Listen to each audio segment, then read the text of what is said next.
Hello, everyone, and welcome for another night of Invisible Sun here on Variant Roles with As the Suns Burn, our Melrose Place meets spookiness crime drama.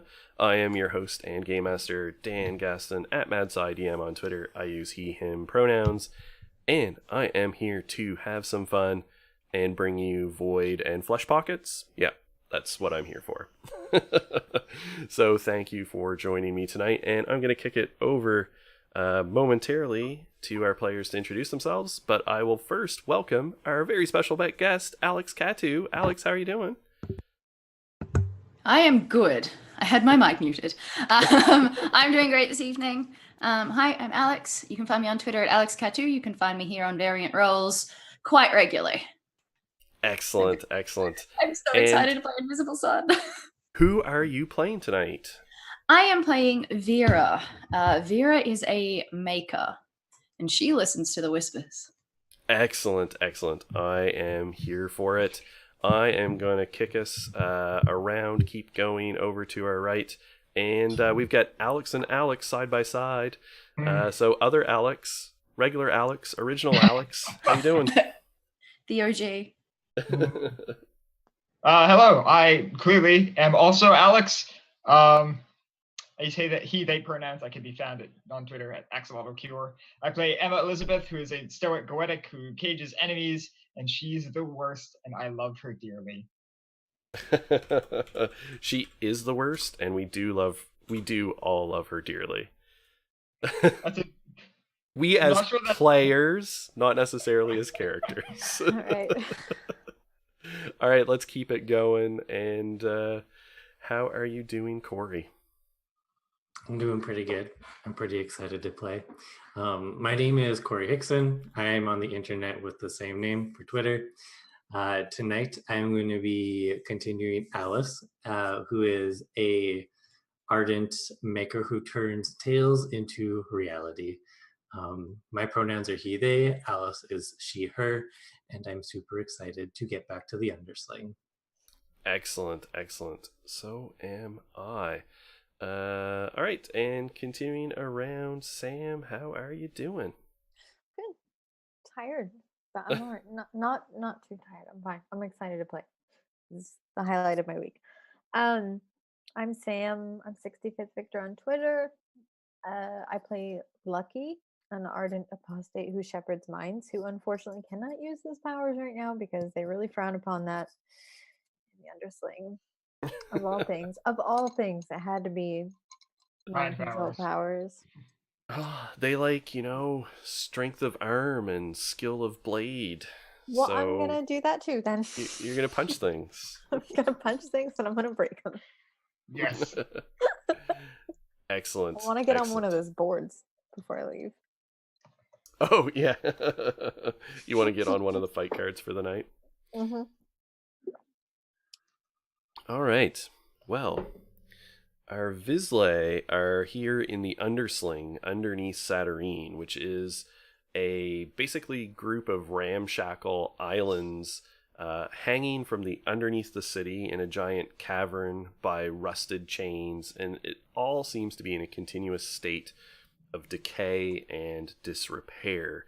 And the Undersling is home to a host of mercenaries and thugs and assassins and DeathCon, which was why we were here last week, and we were picking up in the aftermath of, as they were down here looking for a sacrificial knife in the possession of an assassin.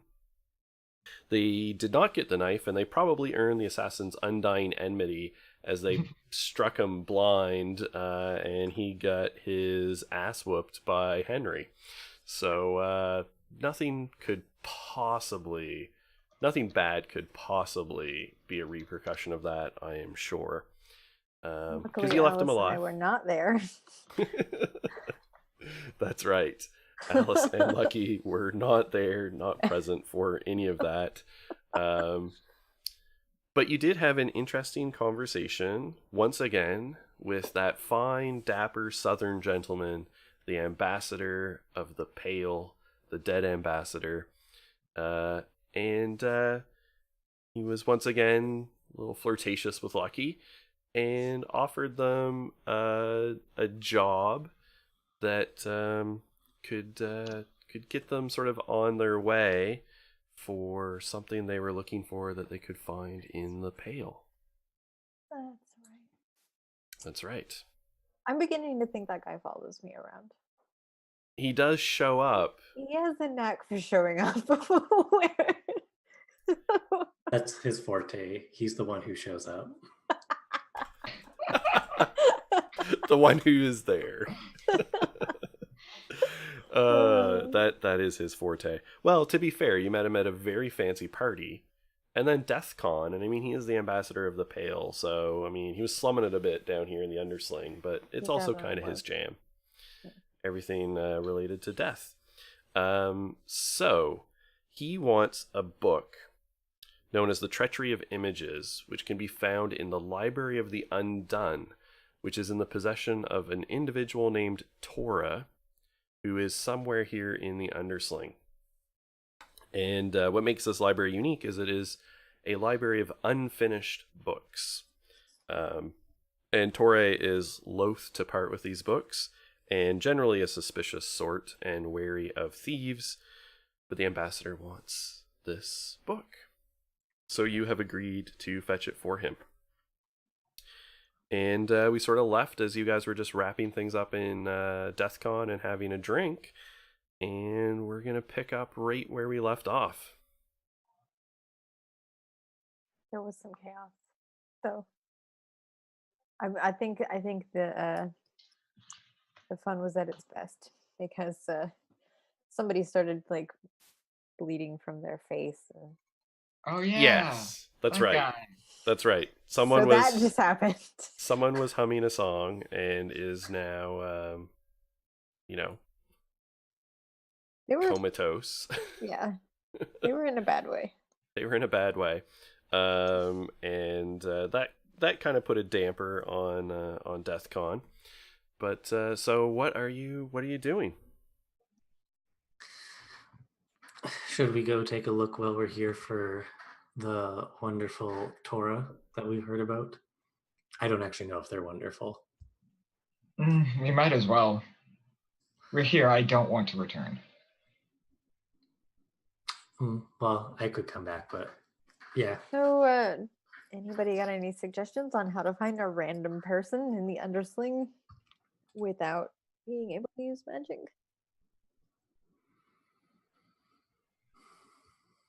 It's not Yeah. really my environment. We could just ask. You want to just go around and ask everybody? Someone here's gotta know. What are our chances of finding that person, though? We really probably should have asked the ambassador a couple more questions, but Is the library in a fixed location or does it move? with No. no, No, it's on the person. He is Yeah. he is the Okay. library. its- Okay, sure. And I think all the ambassador knew was that he's in somewhere in the Undersling. Somewhere. So not necessarily a death con. Probably not at DeathCon. Summon something, but that means I'd lose tripod, and I don't want to do that just yet. Does he have any other useful skills? Nope. At So- least not for finding people. So to remind everyone, Tripod is a demon of the red who Emma Elizabeth summoned to guard her, who, from like the waist up is basically like a giant demonic gorilla, has eyes that ring its head sort of in 360, so it has a really good field of view, and like bone spurs jutting out in random places. Very heavily built with an extreme triangle taper. And sure, let's throw like some 8-pack abs on there too, because why not? It's a ripped demon, but then it's got short, stubby, tree trunk-esque legs that, like, the disproportionate between its leg section and its top half is massive, Like it's very cartoonish. And then it has a cartoonishly large third member, which gives it its current name of Tripod. Uh, It's really hard to just like It's very, not very look at it. noticeable. Yeah. So, and for everyone's benefit, I did already pre-play the first Sooth card, which, oddly enough, is Ambassador, which is the Adept of Visions. So, to remind everybody, the Adept... the Adept of Visions, actually, we take this into account, but we immediately play another card on the next sun.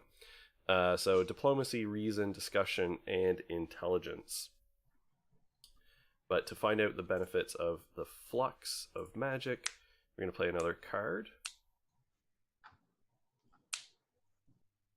And we have played the Sealed Door. Silver magic is enhanced. Gold magic is decremented. This is Secrets, Ravens, Books, and Flames. The door holds more promise than a wall, but a sealed door is perhaps worse for the egress it suggests and then denies. Generally a card of ill omen. It stands in the way of victory. It keeps you from your goal. An attempted action fails. So, this is an opportune time. Excuse me, I get a little thing in my throat here. An opportune time that as you're standing around drinking and talking and finishing up with everything that sort of happened with the individual who almost died that Henry saved, Henrietta is talking, and in mid-sentence she just kind of trails off, and you see her body grow insubstantial and become wreathed in like a gray fog, and she just says, "Ah, shit," and fades out. You, Vizsla, are familiar enough with this. You've probably seen it before. It happens every once in a while. Maybe something in particular reminded her of her life in the gray, and she was pulled back into shadow. You know that generally she should be back in a couple of days or a couple of weeks at most.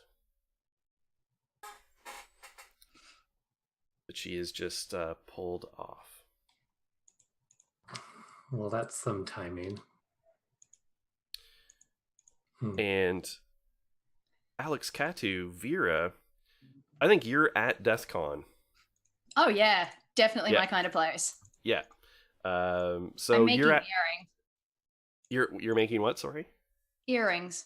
Oh yes, excellent. Are you vending and like selling them at DeathCon? You're a vendor. Yeah, I'd you've got say a but table. like not like a table vendor, just like I've got them in all my pockets. And Would you like an I'm earring? kind of like, would you like an earring? One earring. Yeah, oh no, just one. These are difficult to make, and I'm not that good at it yet. So it's just Way to one. sell it. All right. I'm not able to replicate the same effect in two objects yet. Excellent. So you're at DeathCon. You witnessed some of this back and forth earlier with an individual who needed medical attention and almost died, and people from this table saved him. And the woman who actually saved the man's life has now just like dissipated as she was pulled back into shadow. Ooh, that's a bummer. That's a heavy bummer. I guess I'll probably walk up to the group and I'll walk up to everyone. and say that's a I'd say bummer. that's a heavy bummer. Was she your friend? Yeah. Yeah. And Kinda. Vera is well under 5 feet tall. She is tiny. She's mostly hair. Big crop of curly black hair, under 5 foot tall, wearing kind of layers of black and grey clothes with an innumerable amount of pockets, just pockets upon pockets upon pockets. Is your name Tora? My name Tora. No. Just checking. We're looking for them. Do you That's know okay. Tora? Do I know a Tora? No. Ah. Well, there goes that strategy then, Alice. Ugh. Do I know a Tora? I could know a Tora. So how much time do you spend hanging out in the Undersling, Vera? Oh, probably a fair bit. Mhm. I'm fond of magic, so I'm not here that often, but my home is beneath the city, so I'm kind of halfway between at any given time. So I probably Ooh. spend a fair bit of time here. So you live in something even deeper than Dark Basement, but probably in Yes. Fartown. Yeah. Yeah, Okay, but like probably. underground, beneath the streets of much. Fartown. Ooh, Yes. this is excellent. Like a Um, sewer? Do you live in the sewer? I mean, some people call it that. I call it home. There is lots of space, and nobody ever really bothers me, and plenty of rooms and places to activities. Criminal activities? Alice. Ah, Maybe, well, considering where we are they are, it's fine. criminal activities? Apparently, some of them are. I don't like it. I'm not sure which ones, though. I'd have to check. Crime is I kinda- crime. Yeah, I kind of just do things and hope for the best. That's pretty good. Are you a vendor here? Do you want an earring?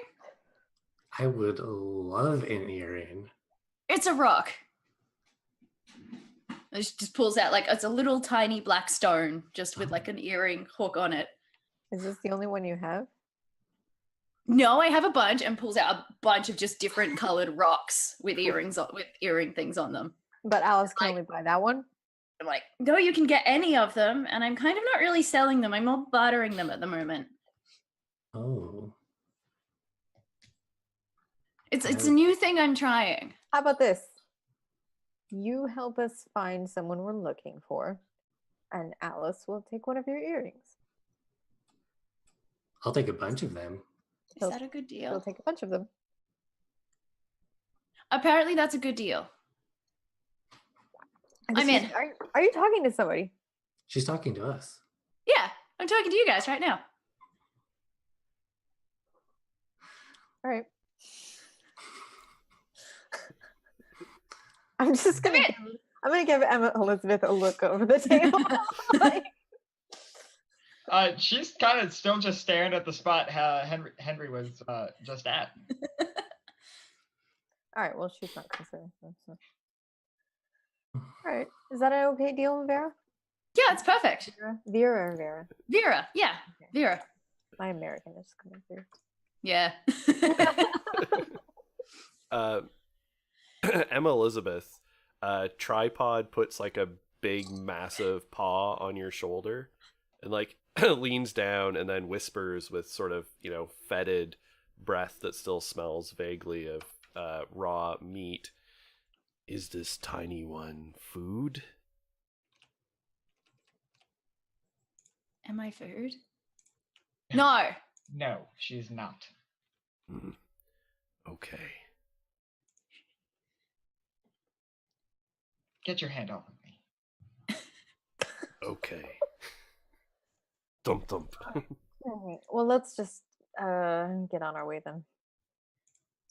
Vera, if you're coming with us, we're looking for a man who is also a library.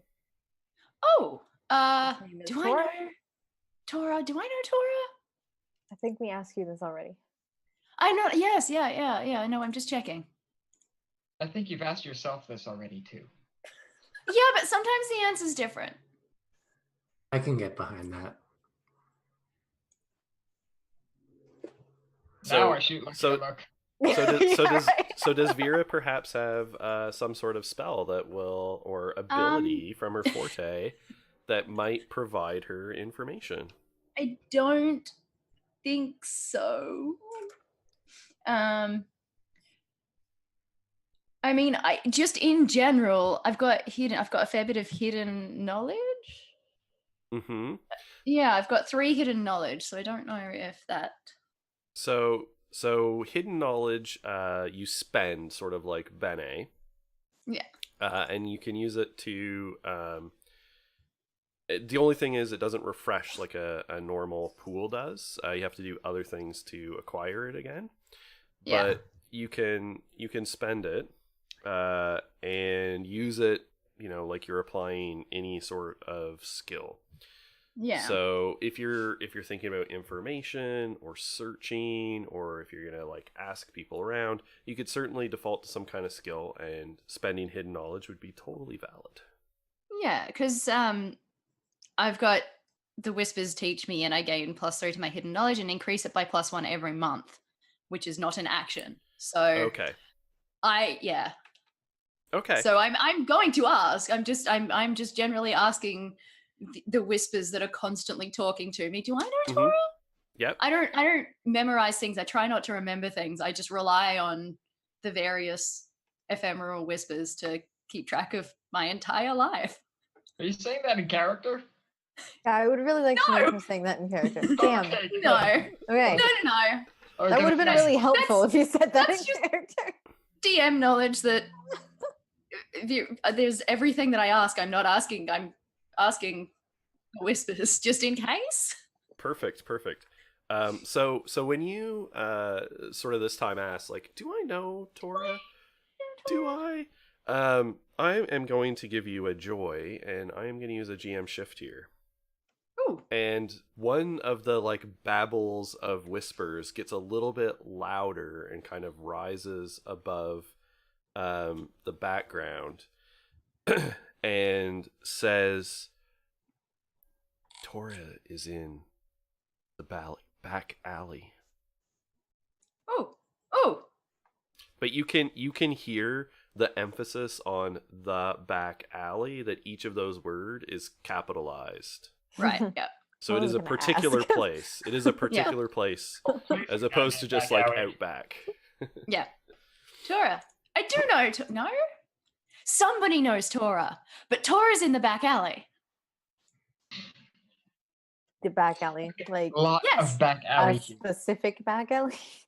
Yeah, not like a back alley, the back alley. We're not terribly familiar with the undersling.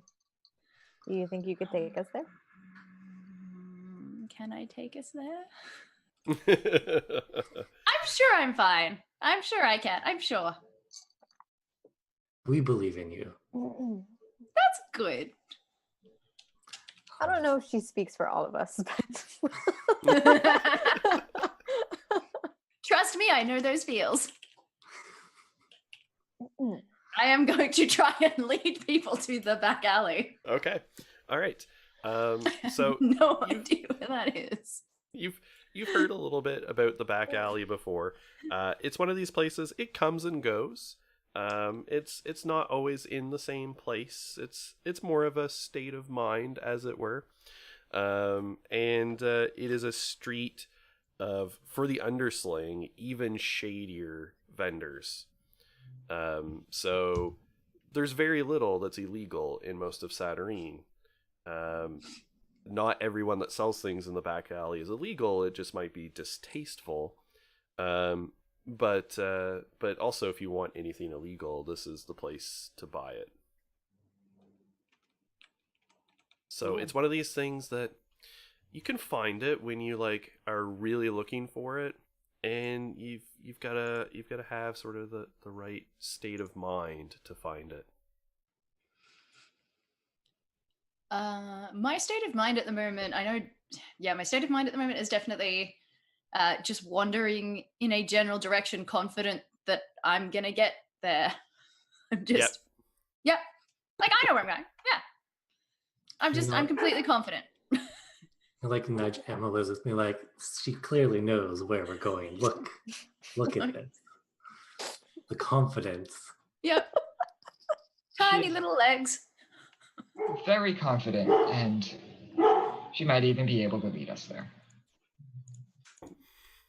Tripod is just lumbering and / dragging behind you.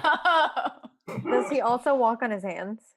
Yeah, Like a yeah, gorilla? he does the knuckle very nice, walk like okay. a gorilla. Excellent. Yeah. Yeah. He probably wouldn't move too fast if he was just walking on his like stubby That's back true. legs. Yeah. they're going, but his arms are doing all the work. I really want to draw this guy. Please do. Laser. Please do. Yeah. Yeah, he's one of those ones where if he was a cartoon, he would be like 4/5 upper body to like down Yeah. to his waist, and then like the last 1/5 is his legs. Love it. Yeah. All right, so he's following in behind you.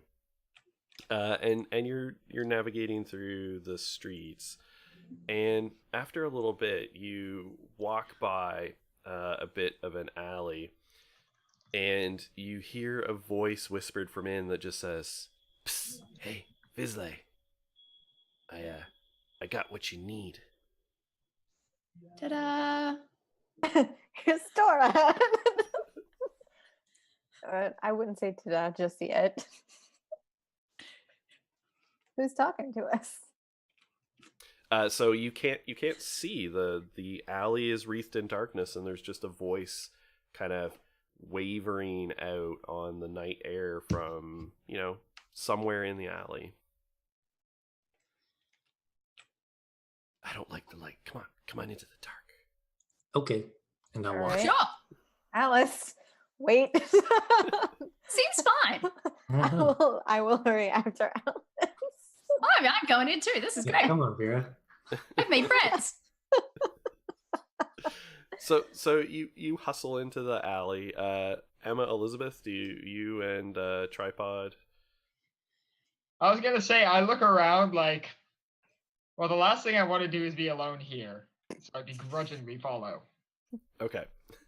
So so you folks wander into the alley, and after you get into sort of the more heavily shadowed area, there is a stirring against one of the walls, and you can see like there's just like a pile of something, and it looks like rags and like cloth, and it's lumpy and misshapen. And it then like pushes itself upwards and sort of unfolds into this like very tall, very thin shape that sort of looms partially over you, sort of Slenderman-esque. It's probably standing a good 8-9 feet tall, and it's just like a tall stick figure clad in rags, and you can't see its face. It's got some sort of hood pulled up, and it looks almost like a long trench coat of some kind. And you do see some hands that sort of fold out from some sleeves, and the fingers that unfold out are too long. They have too many joints, and they don't look quite human. They've got a sort of chitinous insect-like appearance, and they're sort of just constantly moving as this individual talks to you, and it just says, "I think that you're searching for something, yes?" That would be Must accurate. Yeah. Your Tora. No. But if you were looking to release your mind and find what you seek, I have something that perhaps could help you, Vizsla. My mind's already pretty released. I'm going to be honest with you.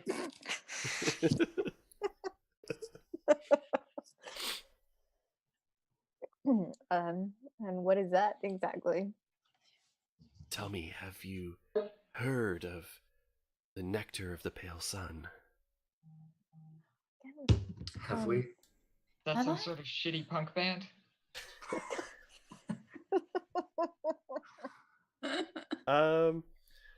So I think Lucky has heard about this, and maybe Vera. I think Emma, Elizabeth, and Alice, despite Alice's descent into criminality, Only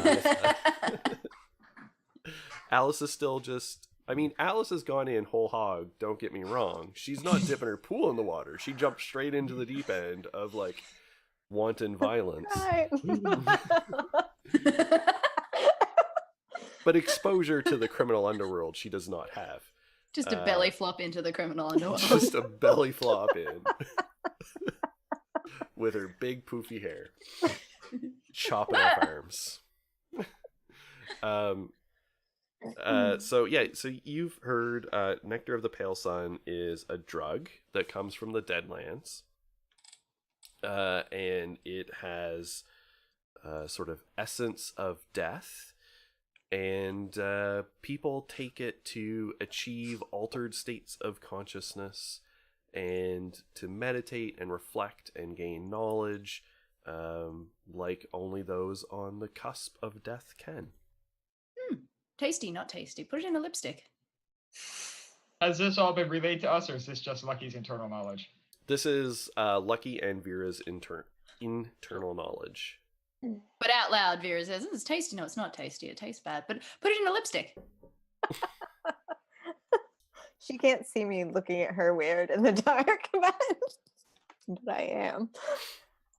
And the individual is still like sort of tapping its like steepled fingers together, and the voice is still coming out of the shadowed hood.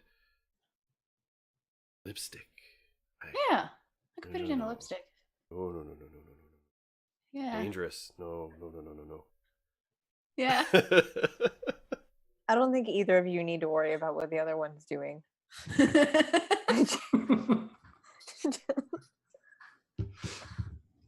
Well, clearly we don't know, so what is it? Cut the shit. Well, it is particularly potent narcotic that is taken to balance on the edge between the indigo sun, or whatever sun you're in, and the pale, and thereby gain knowledge and enlightenment and balance. Can't be worse than whatever I'm feeling now. All right, I'll take it. And what are you selling it at? One single mage coin for a dose. Would it be reasonable of me to hand this guy a demon tear / demon tear, whatever we decided that word was? And so, the individual has these like steepled fingers that are up sort of near its face, and two additional arms sort of unfold out of the coat. Again, very insect-like, and as they reach out, you can see that it is indeed insectile, chitinous, carapaced material on the arms as they fold out. And it reaches one hand out closer towards you, and the other one is holding like a small vial. No, hang on. I'm gonna put my arm in front of Emma. Where did this come from? How do I know it's reputable? Only, of course, the most finest of suppliers would this one deal with. You want to tell me who it is? I am Zat.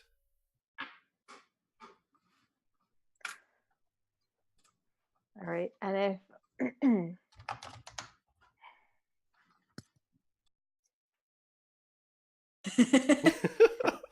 Like to imagine that Lucky Yeah, still that had was a in glass of Lucky. beer brought it Hold with on. him from that. Can I get a beer or something? Yeah, to go cup. Can I get this to go? like a red Solo cup. A styrofoam, like big gulp. Absolutely. Oh, I love it. All right, so if that's the case, and this ends up doing something that it's not supposed to do, I'll know where to find you. We could dissolve him and put him in a jar. We can dissolve you and put you in a jar. It sort of like flinches back, and he's like, "So violent, Vizsla. Zat would never betray you." I don't know if it's violent. You might enjoy All right, it. all right. I'll Oh, drop my only- arm and I'll let Only a Emma. humble merchant.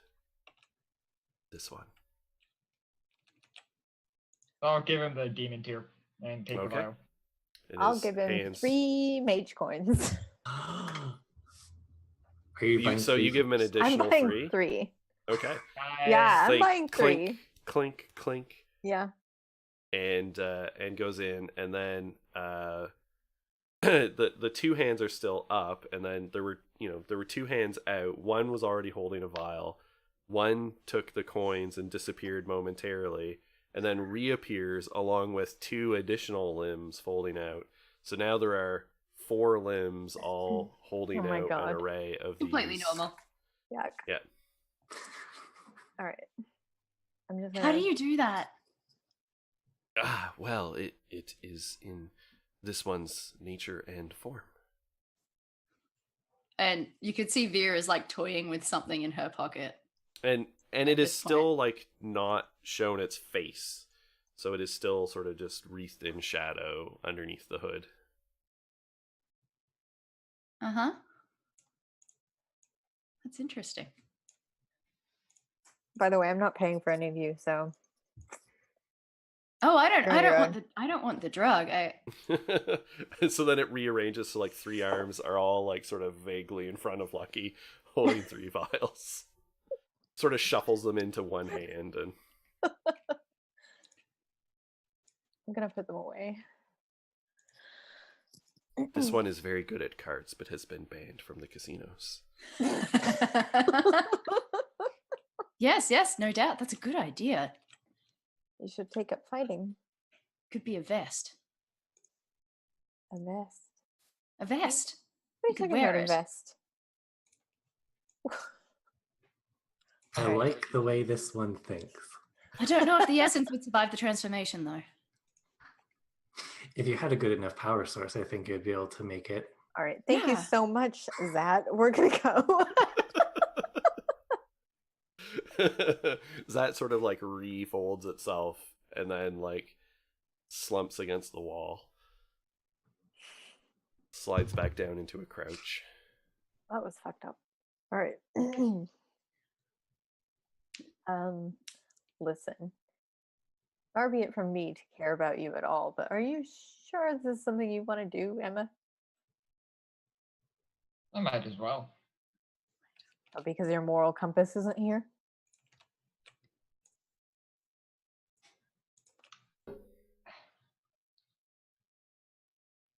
I don't like the gray very much, and I'd rather not think about it.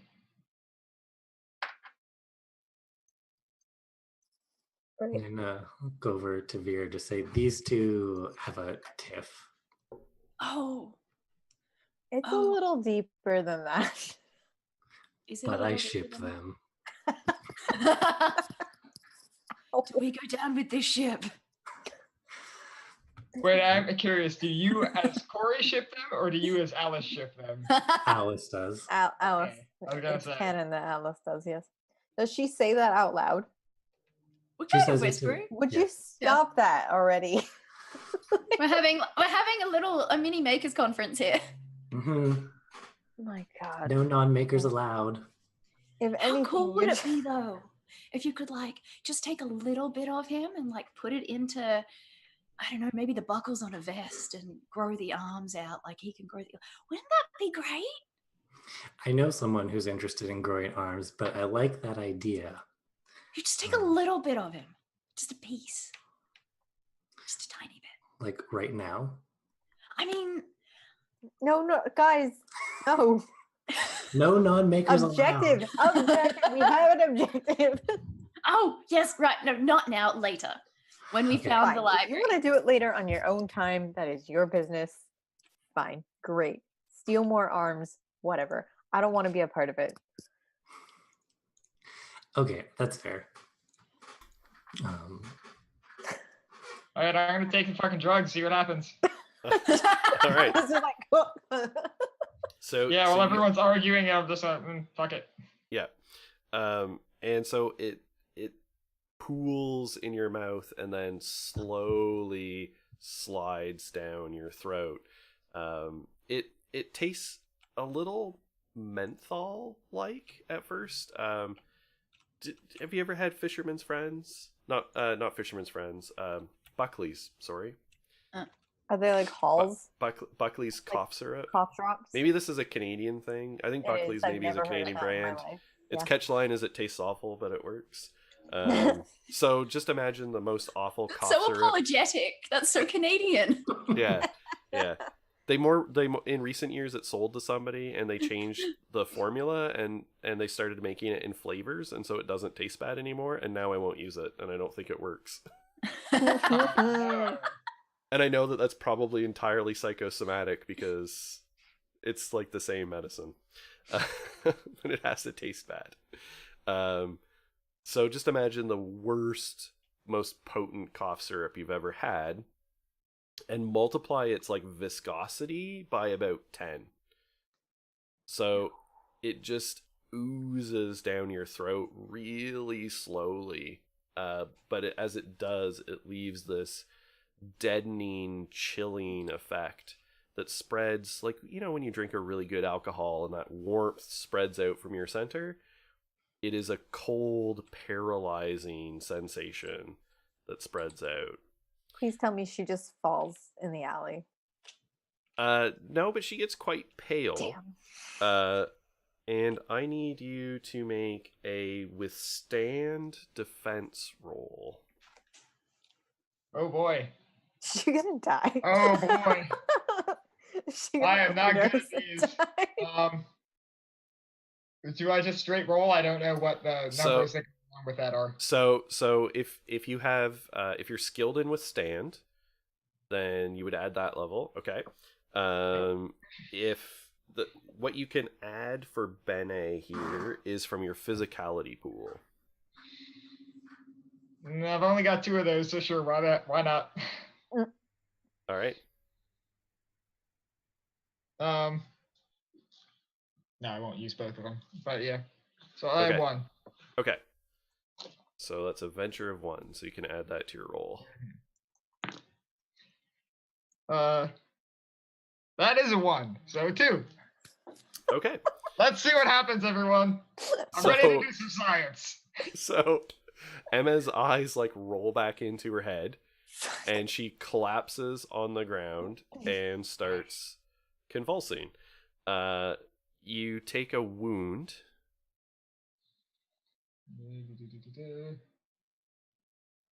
So you can just mark off a wound. Yeah. I'm gonna sip my drink as I watch this. And as everyone watches and EE sort of passes out, her lips, the flesh begins to fuse together and grows smooth. Oh I regret this. God, I hope that's permanent. Oh. I know, right? All right, well. They say the dead tell no tales. I want it. Yes, I will pick her up. But then, so Oh, she's fine. Okay. so Emma Elizabeth, your mental state, rushes through just a kaleidoscope of colors as it sort of seems to brachiate out along the path of suns, and you think perhaps into the noosphere, just as you see these like crystalline structures flying by you. What type of skills do you have that you might employ to plumb the depths of knowledge that your mind is running through? Is this like specifically to find Torah, or is this just generally my crazed, drugged out mental state? So I'm assuming you're trying to find Torah, although if you wish to pursue other information, you just let me know what you might be looking for. Oh man, now this is a choice I gotta make. Damn it.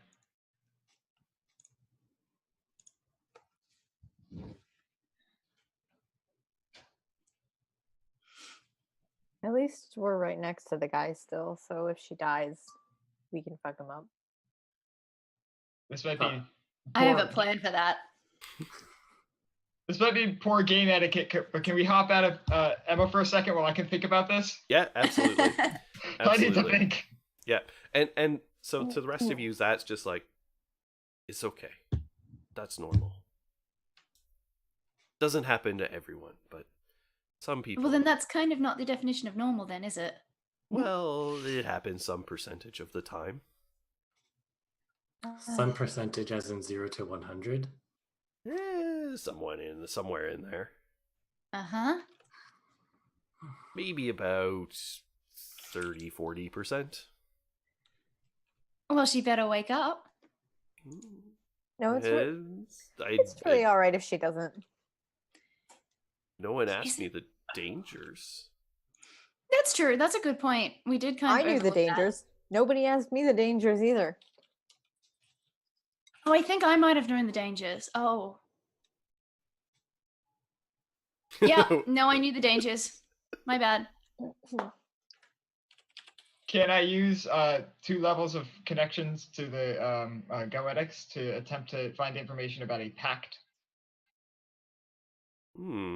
Interesting.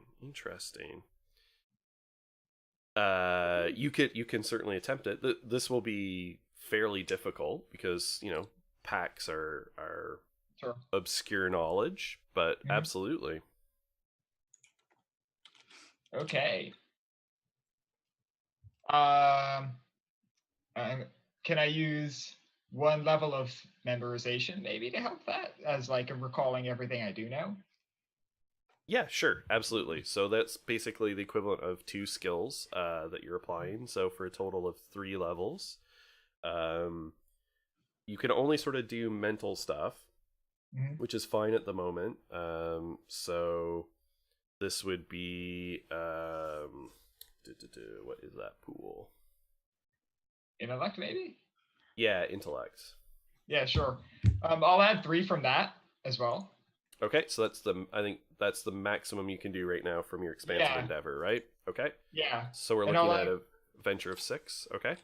I'll add 1 from hidden knowledge as well. Okay, and what kind of hidden knowledge are you spending? Definitely something as it relates to. It's a. What if like I knew that someone in like the ancestor of a particular noble family was in fact a serial killer, and they really try to hush it up, but that's like the guy, the serial killer. Okay, absolutely. All right. So you spend this, and all right. So we're working with a venture of 7. And are you going to spend any sortilege to up the number of dice that you're rolling? Why not? Yeah, sure. Okay. Going for the gold here. All right. I'm gonna lose my goddamn mouth. I'm gonna get something out of it. We don't know if that's permanent. All right, go ahead. All right, let's see. I got 2 4s, so that would be a total of 2 11s. All right, so 2 11s. Okay, so you're sending your mind spinning through time and space in the noosphere and recalling this story of a noble family whose ancestor was a notorious serial killer that haunted the streets of the Hollows at some point before the war, murdering people there. And as it traces in, you sort of focus in on a particular event. And it was this younger noble, swearing a pact with a demon of the dark. And so you hear him utter the name. And the name was Kiligara.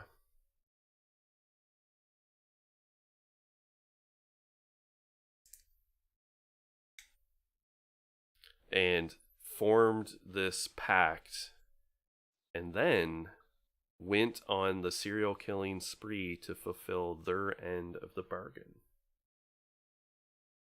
Interesting. I am going to play another Sooth card here.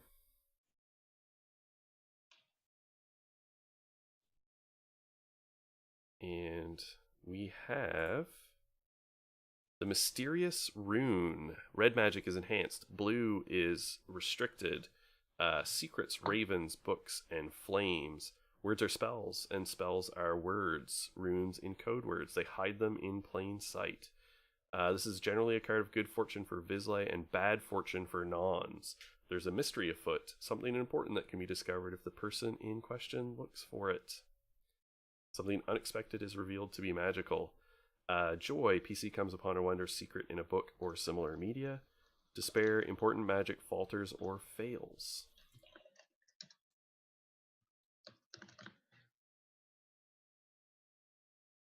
All right.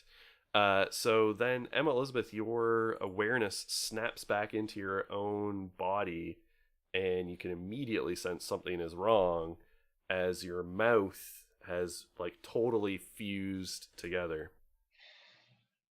All right. Oh boy. Hey, how you feeling?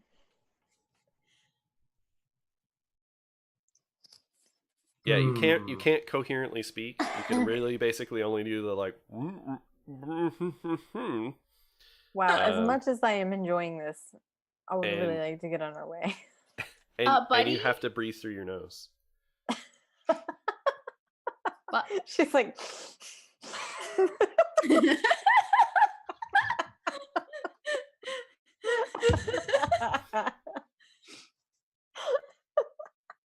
This was not well thought out.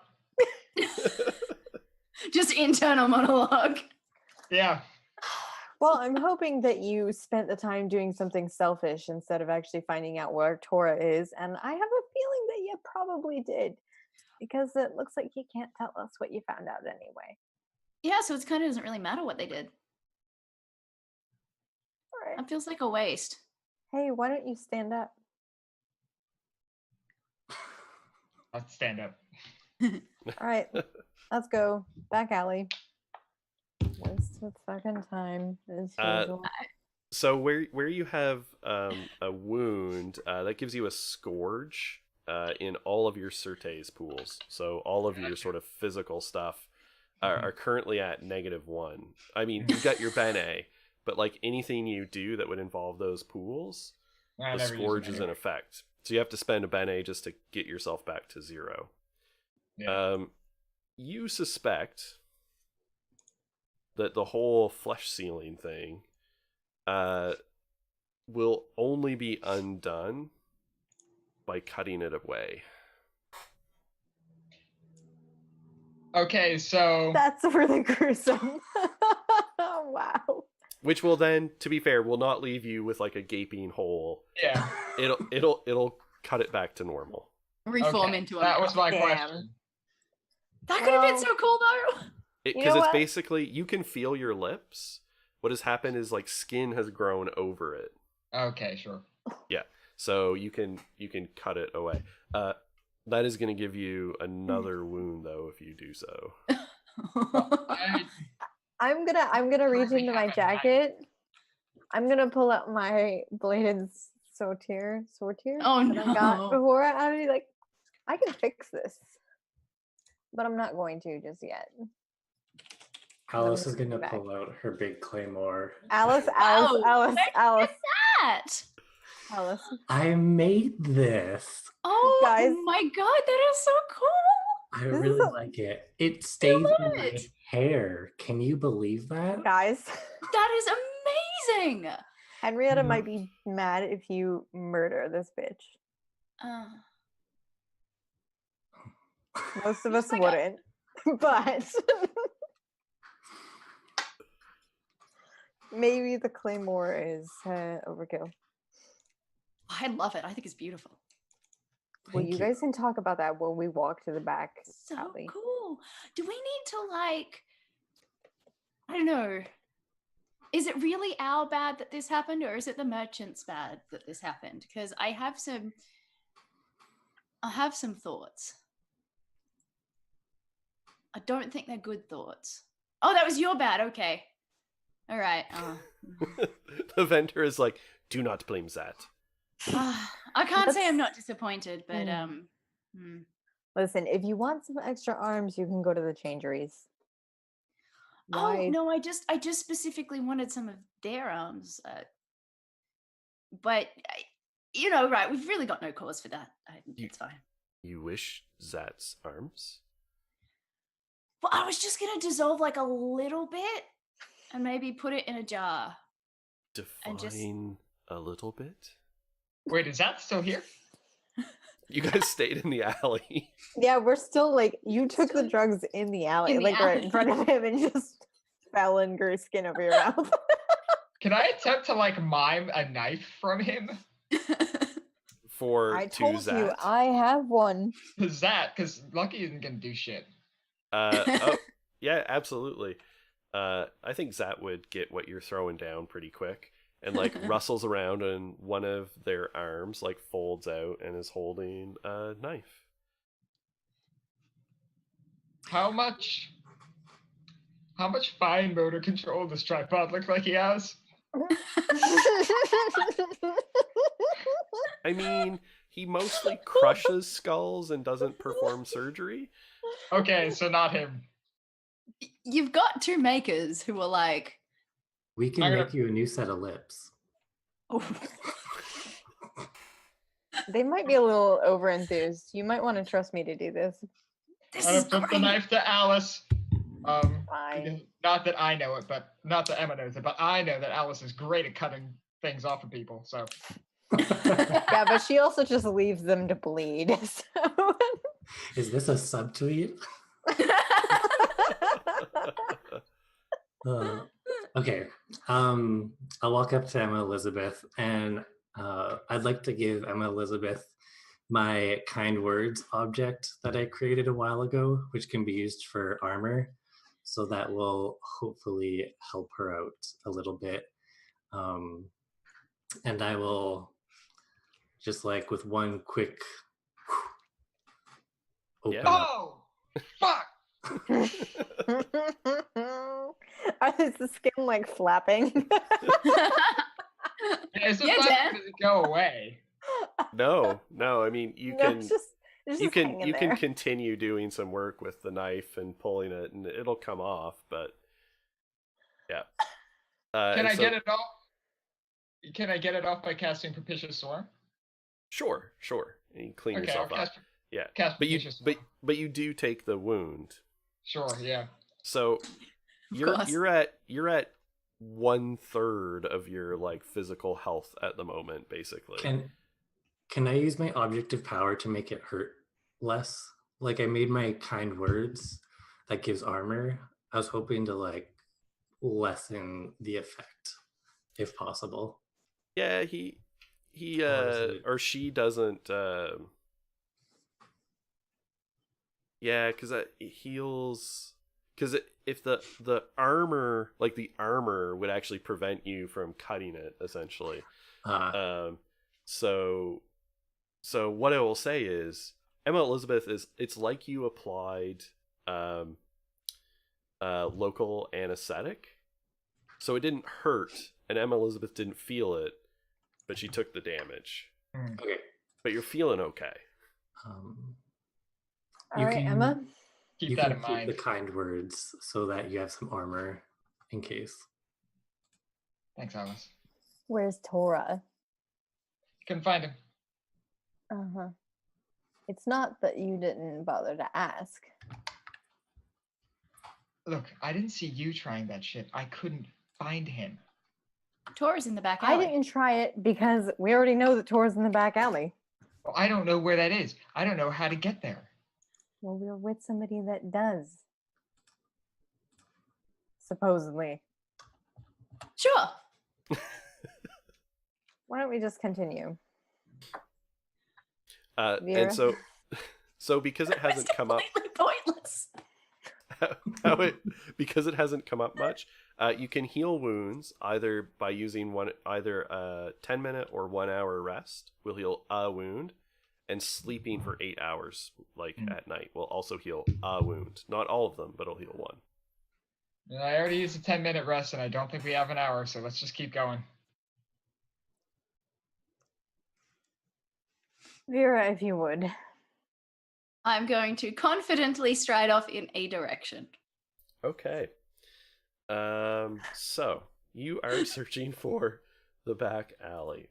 So if you do you have any skills relevant to like searching or finding things? I have one level of skill with anything to do with understanding, assessing, or identifying materials, breaking objects, climbing, and metalworking. So that's a no. Okay. Did you take select your shadow skill yet? Oh no, I don't think I did. I wasn't quite sure what.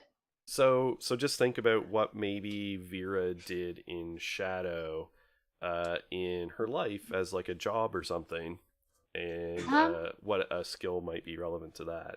I reckon she would be an absolutely hilarious taxi driver. Okay. Well, taxi drivers have to be good at navigation, right? Yeah. I feel like So- she would. I feel like that would just be a very interesting experience for anybody who got in that taxi. Yep. Okay. So if you want, your shadow skill could be something like navigating. Yeah. And it would yeah, be a let's- level 2 skill. Let's go with that because I feel like that would help Vera in lots of her endeavors of finding stuff to make stuff with. So, Yeah, yeah. I mean, Absolutely. Okay. yeah. Yes, Sam? as we walk, can I use hidden venom? Yes, absolutely. Okay. Then I'm gonna take one of my vials of Sisk Mm-hmm. and drink that. Okay. All right. So you drink that and you use your hidden venom. All right. Good. Okay. So you've got a venture of 2, Vera. I'm going to say if you want to spend any bene here, you could spend it out of either intellect or perception, and just let me know which you're using. Oh boy. I'm gonna go with intellect today. Okay. Yes, I'm gonna go with intellect. Yeah, just use one level of that. Okay. Yeah, without the expansive endeavor, you can only spend Yeah. 1. Yeah, that's right.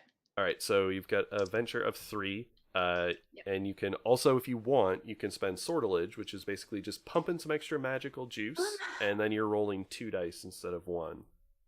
Can Alice give a helping one by narrating us successfully finding Torah? Okay, absolutely. So you're going to do the sort of the aid action, and you're going to use one of your magical abilities. So we're looking at a venture of 4. Okay. I am not going to plug any sortilege into it. I'll plug some intellect into it, Okay. but I'm not Excellent. going to plug my sortilege into it just yet. So, am I rolling just the 1 dice? You're just rolling the 1 Wait. dice, yeah. Can you give sortilege as a helping thing? So, describe again what your ability states for the helping.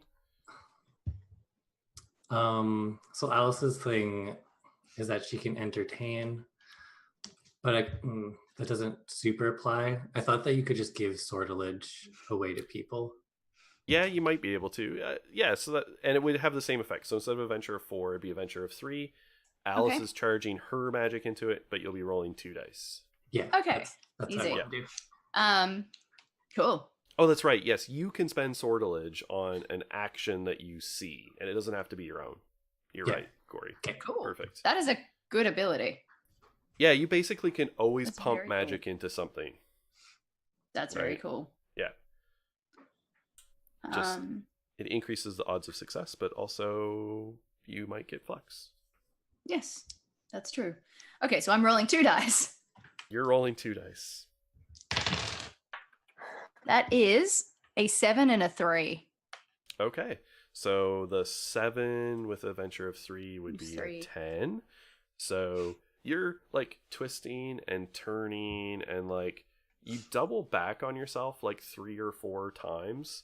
But you're just like, nope, I know where I am going. I know where I'm And- going. what's interesting is like the third time you pass by or go to pass by a particular door, and probably everybody else is thinking like, we've walked by this door like twice already. As you step by it the third time, when you step onto the rest of the street changes. And you now find yourself standing in a dank back alley.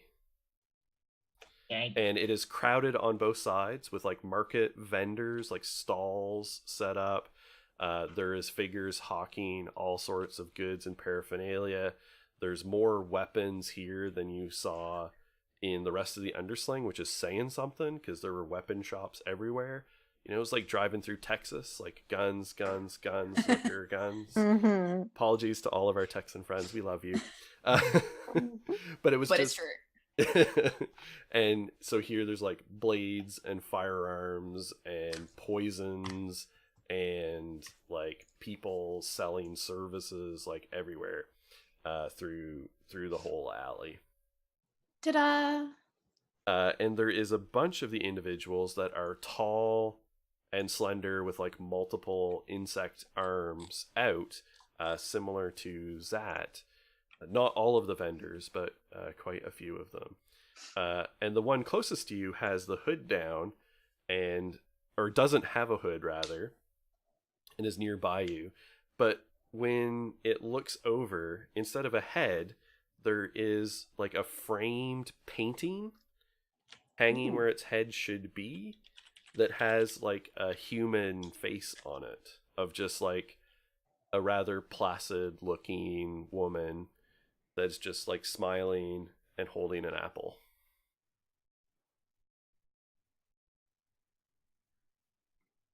You are picturesque. Ha ha ha ha ha ha ha ha ha I bet you haven't heard that one before. I have heard that one 3 times today.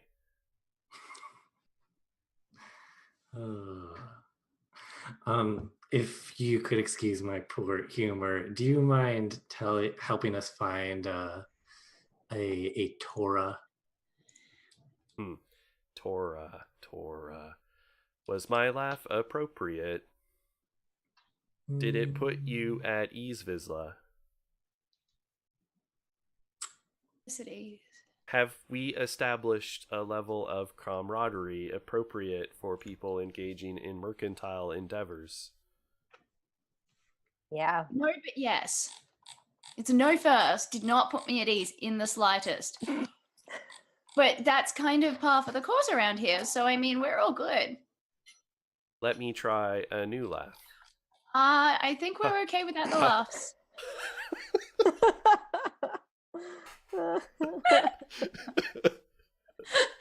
Dan broke himself.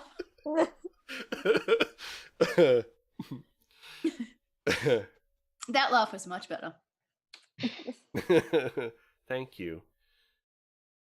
I try to put customers at ease as it eases mercantile endeavors and brings much prosperity to this one.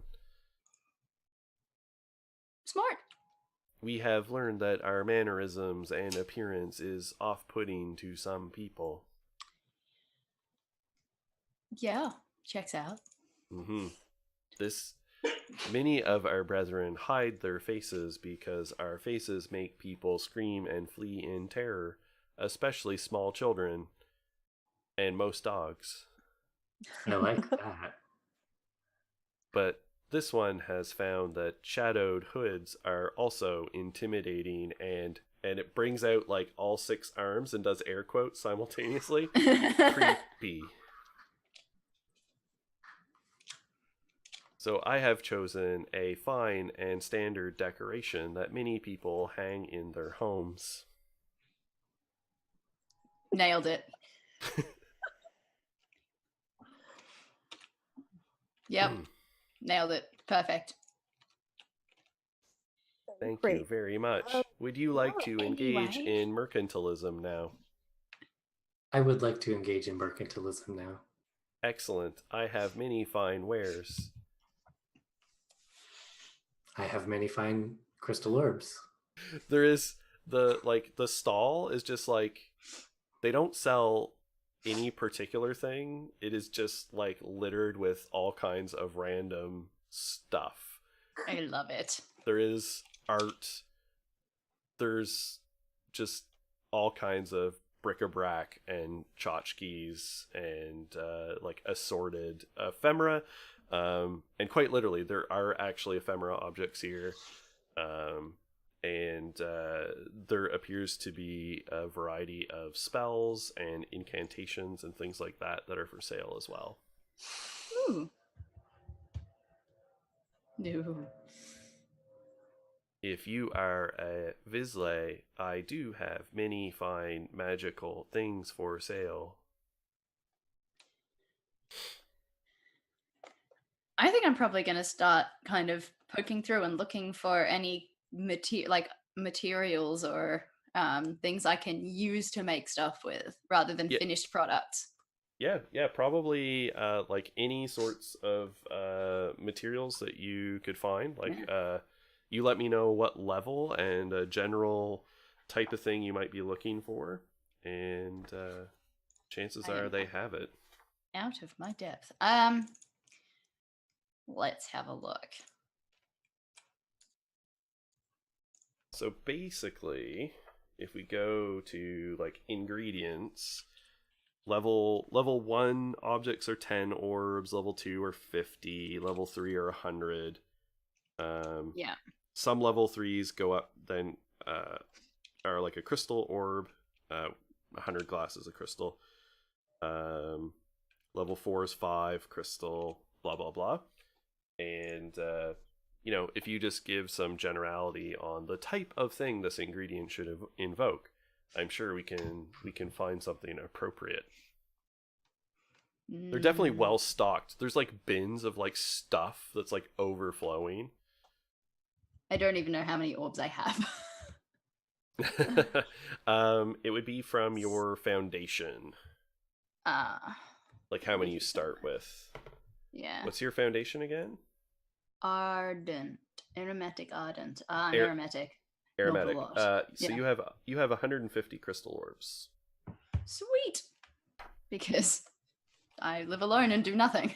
That's right, you're a hermit. Yes. I am a huge hermit. Just why I'm out here with all my rock earrings trying to make some friends. That's the purpose. And the vendor just keeps like sort of talking and says, "This one might perhaps know of Torah, but is customary, exchange goods and services, engage in mercantilism, and this one Yeah. provide information." Yeah. Is there anything that could be like some sort of metal that I could make into a thing that could trap another thing? Like a mousetrap? I was thinking a little bigger. A little bigger? So like what kind of level are you shooting I for don't here? know.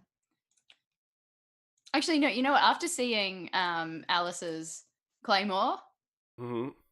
I want to make me a weapon. Okay. So Okay. I would like to know if there's any kind of metal here that I could use metalworking to maybe make like a real sick dagger. Okay. There is there's a couple of options. One is there is a bit of a broken blade. Mm-hmm. So it looks like it came from some sort of sword or something, but it's been broken. Still has the point, but it's like a jagged piece. It doesn't have both edges. It would need to be like sort of reforged and reshaped. And there is also, it doesn't quite look like a normal metal. It's all red and black, and it's just like a lump, like a piece of ore. I have a special skill, 1 level to do with understanding or identifying and assessing materials. Mm-hmm. I think I also have a spell that could work. Okay. I might bust out one of my spells. Clarity brings understanding to us all Mm-hmm. on that red and black lump. Yep. Yeah. Okay. And yeah, so you cast that incantation and it vanishes from your mind. That's fine. There's And more where that came from. it's sort of like tagged that it's for sale at let's see.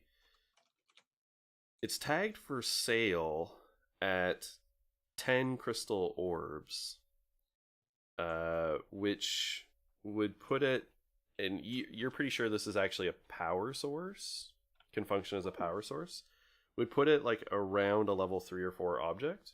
Mhm. But it is actually a level 6 object, so it's woefully underpriced. He doesn't realize what he has, and it's a special metal amalgam that is metal from the red. It's an ore from the red sun, but it is tainted with the void. I love it's it. It's a super demonic, both red and void properties. Fantastic. Yeah. Vera, I'm going to use my little, I've got a silver bracelet and I'm going to kind of rub the silver bracelet a bit, and a little magnifying glass appears in your hand. Mm-hmm. And from the other side of the market, you hear a, "Hey, where'd that?" Oh. And looks through the magnifying glass at the ore and goes, oh, it needs work, but I reckon I could do something with this. I'll take it. Very good. I like that we have engaged in. Oh, wait. Yes. And it sort of takes it. May I package this for you? That's probably a good idea. Yeah. And Yes, sort of please. other arms go and like pull out like a box. It puts it in, and then in a bag, and it hands over a little, or holds out the bag, and then the other hand, comes out for payment. I'm going to drop it in. And you drop the crystal orbs in. Mm-hmm. Thank 10? you 10. for your business. Yes, 10. Successful mercantilism. Ha ha ha ha ha. I am pleased. Yep. Emma Elizabeth, would you like a joy? Yes, you can use some fucking joy tonight. Holy shit. There is a nestled in among some of the other objects is a familiar looking knife. Fucking finally. Excuse me, that knife. How much would you sell that for? That one. Most potent and dangerous stealer of souls. Sounds That like just what we need. is 8 mage coins. Oh, I did have 8 mage coins. I have 8 plus the demon tear. Or tier. Is it tear or tier? I would have to double check. I forget. I think it was demon tier. Okay. Goddamn English. Fine, sure. Hand her 8 mage coins. Whoa. Broke on mage coins, but finally got what I've been Clunk, looking. clunk, clunk, clunk. Pockets that and like gift wraps with like 4 arms. Like gift wraps the dagger in a box and hands it over. Thank you. So you were seeking someone named Tora. Tora is here in the back alley. And sort of an arm points down towards the end. If you go to 6th doorway on right, Tora is inside. Tora charges and lets people look through interesting unfinished books. Great. Thank you. You are welcome, rough one. All right. That's fair. I'm kind of proud that somebody in the undersling is calling me rough. That's like a badge of honor. If everybody's done shopping, why don't we go find Tor? Yeah. 1 second. And Vera's going to trot off into the crowd with the magnifying glass that had appeared in her hand and runs up to another Vizsla and says, "Oh, you dropped this," and gives it back to her and comes back. And he's like, "Oh." She did. It popped out of her hand when I started using it. Is this one of your abilities? It's my object. Oh, excellent, excellent. My object Perfect. allows me to steal mundane things. That's kind of awesome. Excellent. All right.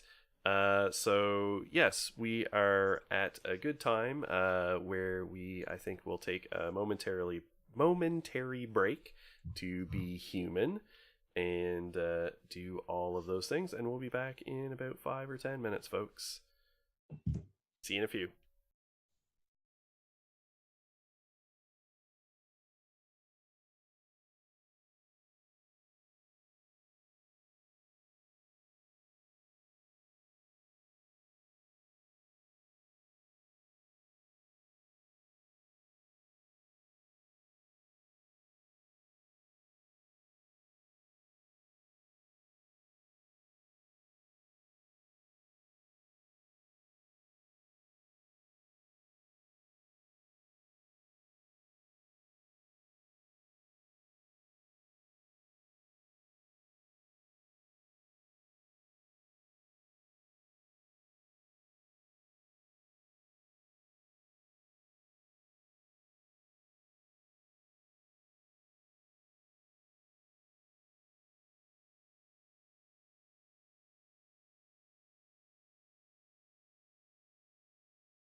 Hey folks, we're back.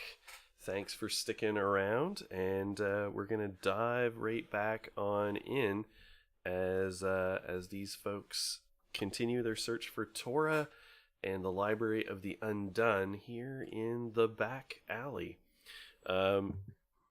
As you continue moving down the alley in the direction of Torah's abode, one thing that you notice as you're walking is the back alley is not just the back alley, it's the back alley. As you feel the ripple of the paving like stones actually give a little bit as you walk, with the consistency of flesh, and there are like the knobs of a spine, and it's kind of arced a little bit as you're like walking on the back of, as if you were walking on the back of something. See. Well, at least it's not the ass alley. She's got a point. Maybe it's the back ass alley. The ass backward alley. Oh dear. But anyway, so you walk down and pass doorway, and so you were told the sixth doorway, and so you count and find yourself in front of a dark, empty doorway. Well, in we go. And so you step in and find yourself in a shop, and there is just like a hulking, rough-looking woman, and the whole place is arrayed with nothing but blades on the walls. And she just Not what I says, expected. "Hey there, loves. What can I do for you?" I take it you're Torah. No. No. Are you No. sure? Do you know where we might find them? Well, I think I know my own name, and it's not Torah. This is Which doorway were you looking for there, loves? the 6th. Oh no, this is the 7th. Right. I'm gonna open the door and look out again and count. Yeah, I mean, you'd have to walk because they're not like all in sight. But you know, if you go back again, 1, 2, it's the 6th one you come across. Where did the 6th door go? I don't know. One would think it was beside me. Should we go try the beside one? Let's Yeah, try it. should we? Yeah. Could we? What about the space between the beside one and this one? That could be a door. There's no reason why it couldn't be a door. Can you make a handle? Hmm.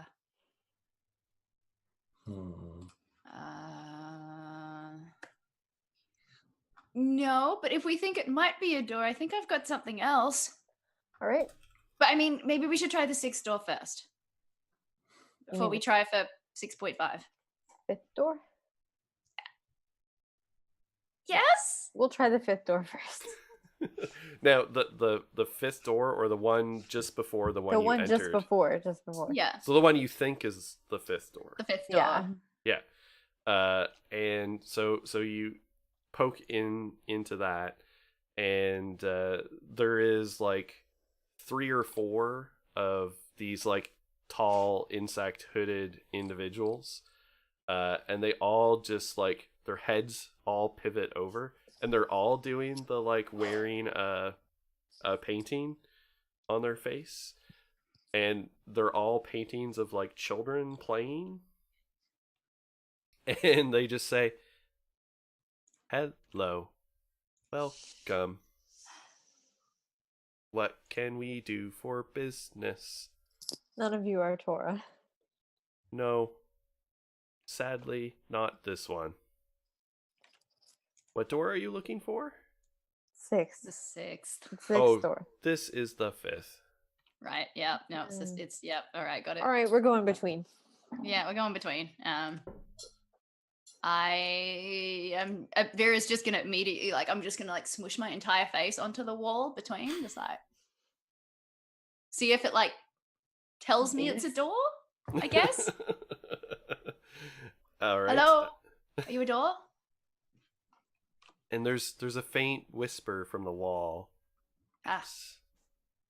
It's a door. It says it's a door. Great. How do we open it? I'm just gonna give it a shove.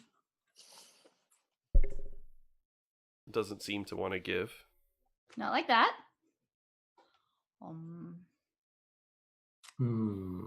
Hello, how do we open you? I don't like to open. Oh, what could we do to make you feel more comfortable? Can anybody else hear the door talking back? Just checking. Yeah, and I mean, and you're not even sure, it's just one of the whispers. It might not even Okay. be the door. Sure. Yeah. How can we help you feel more comfortable about this? Because we'd really like to open this door. And you don't hear anything. Laughing at chat. Get the door to talk about its feelings to open up. Yeah. Oh. Can I no, I can't talk to the door, I assume, so that won't work. No, you totally can. You probably can. I mean, there's no reason to not talk to the door. I can talk to the door, but is the door a living thing? The door is probably a door, so not a living thing. Not gonna Or work. yes, a living thing. It is possible. In this case, you have no reason to suspect that it is a living thing. Alright, yeah. I'm convinced it's a living thing.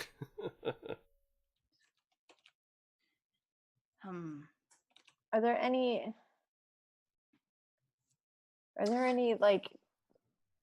cracks in the wall or Oh, there's definitely cracks in the wall. I mean, everything looks like it's in some state of falling apart. okay? Can I use lost depth? All right. Yes. Remind us what this does. Okay, this is an ephemera object. Mhm. It's a red and blue madstone. Causes me to become flat, two-dimensional. You can slip through the narrowest of cracks and gain +2 to any stealth-related activities. Okay. It's level S- 6. Yeah, absolutely. So you engage this, and Lucky loses all depth of character and becomes flat and two-dimensional. Oh boy. So not played by Sam, clearly. And turns sideways and slips through the crack, and you find yourself in a room. Great. Is there a door that I can see? I will point out to chat, this is not a flesh crevice or a flesh pocket, despite that No, I've being already my been in one of brand. those. I need to go in another right now. This is a stone crevice. Although, thank you, chat, very much. Lucky, would you like a despair? I mean, I'm gonna Sure. give you a despair. Sure. Do I Because- have a choice? Okay. Well, you're kind of horrified as you find yourself in a room whose walls are pulsating, veiny flesh, No, am So I we- inside Tora? and there is a door behind you when you turn and look around. That's nasty. Okay. I'll The take door, it. the door looks like a large tooth. Yay! Oh, Hey, this hey, is really hey, nasty. hey. Okay. That has a crack in All it. right. Oh, okay. Can I open it? Is there like a It- handle? Yeah, it's Am I it's still got 2D? how long does it last? It doesn't say. Actually, there's no like a time. There's no On it. depletion. Oh, there is a depletion. Sorry, I didn't understand that. 0. And I have to check each round. Okay. So basically, statistically, it'll wear off in like a minute or so. Okay. So after like a minute or so passes, or you basically decide to not be, two-dimensional anymore, Okay, then I have you pop back into 3D. I have an important question, Mm-hmm. actually. Okay. My hidden venom is passed through touch, Mm-hmm. but it doesn't say that. Can I choose when it passes, or does it just do it? It doesn't specify. Yeah, yes. Well, it says I can now introduce it Oh, into yeah, the system okay, of a okay. creature that I touch. Oh, I So- can choose which creature. Okay, yeah. All right. Yeah. Cool. Okay. So, but first I need to find out if I'm inside Tora or not. But Right. I'll just open the door. All right. So the wall in front of you opens, and like as it swings open, the back side of it has the appearance of white dentite enamel, and opens up into a fetid room made of flesh. Mm. Found the secret room. Door You number did. 6. Come on in. I can see why it was secret.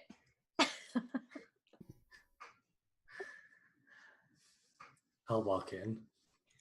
But I will too. don't see Tora. I have a sinking feeling this is Tora. I hope I'm wrong. Oh. Is she wrong?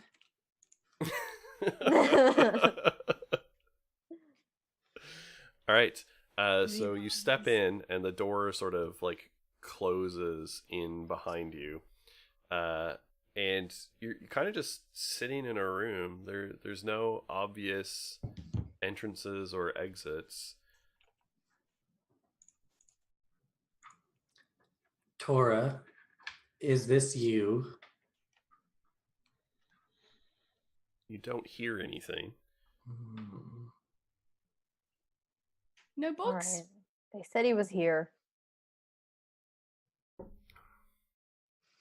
Getting a bit pissed off. All right. Not me, by the way. Just Lucky. Lucky is annoyed.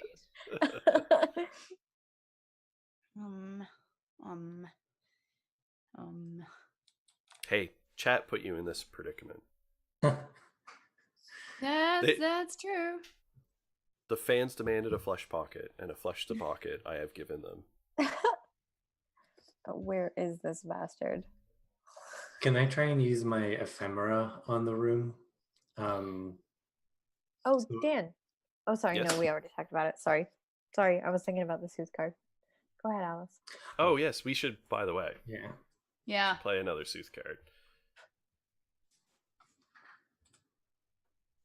As we are now in the Raven.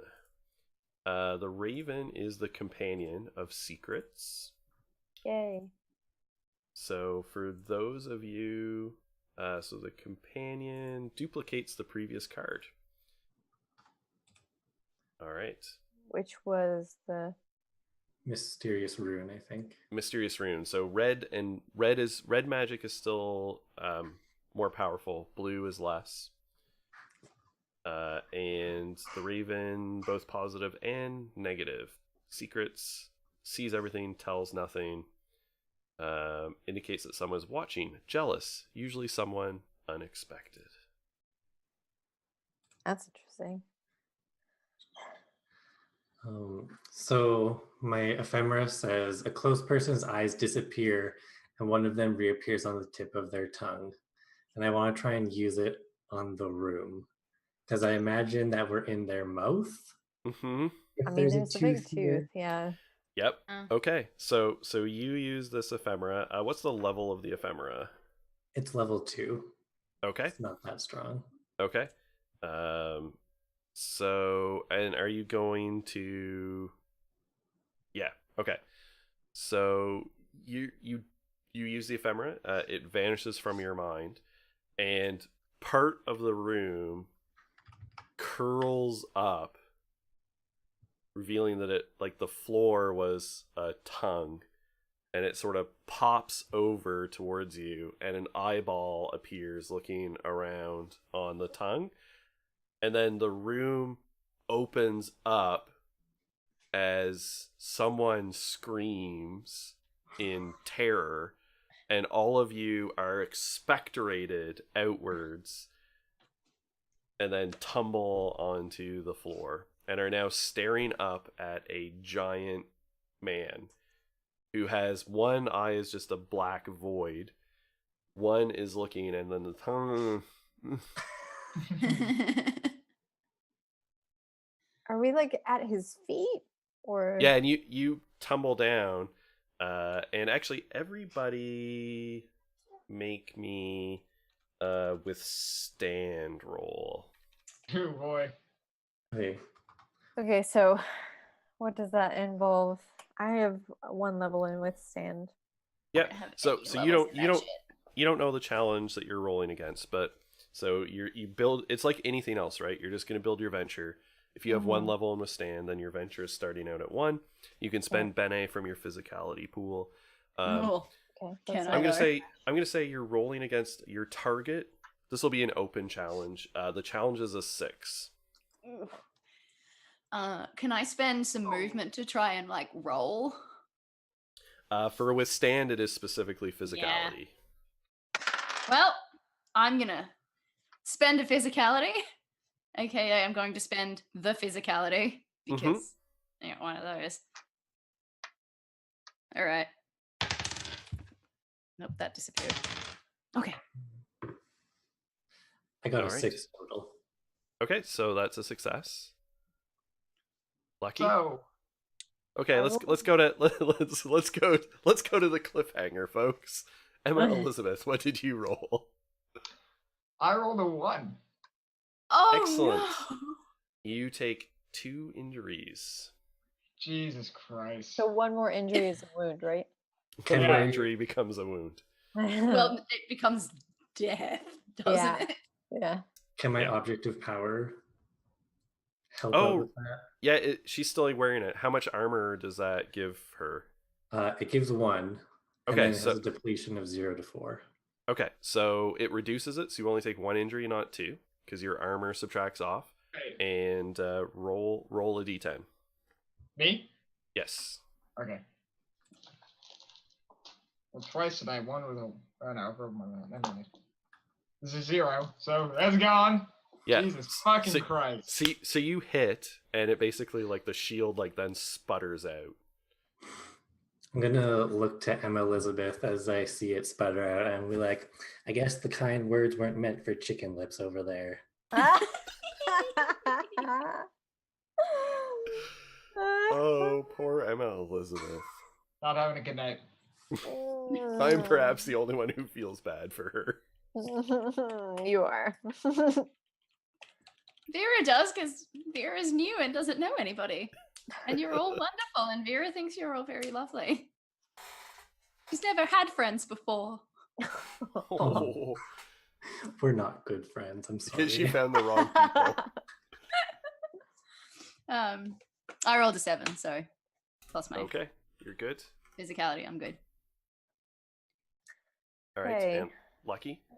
I rolled a 0, so that's 2 because I have withstand and I spent a physicality, but I also have 2 armor.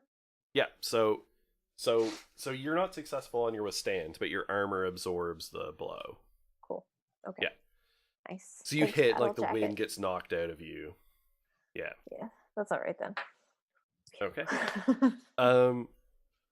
Alice, how long does your ephemera, like the eyeball thing, last? Or what's the depletion on it?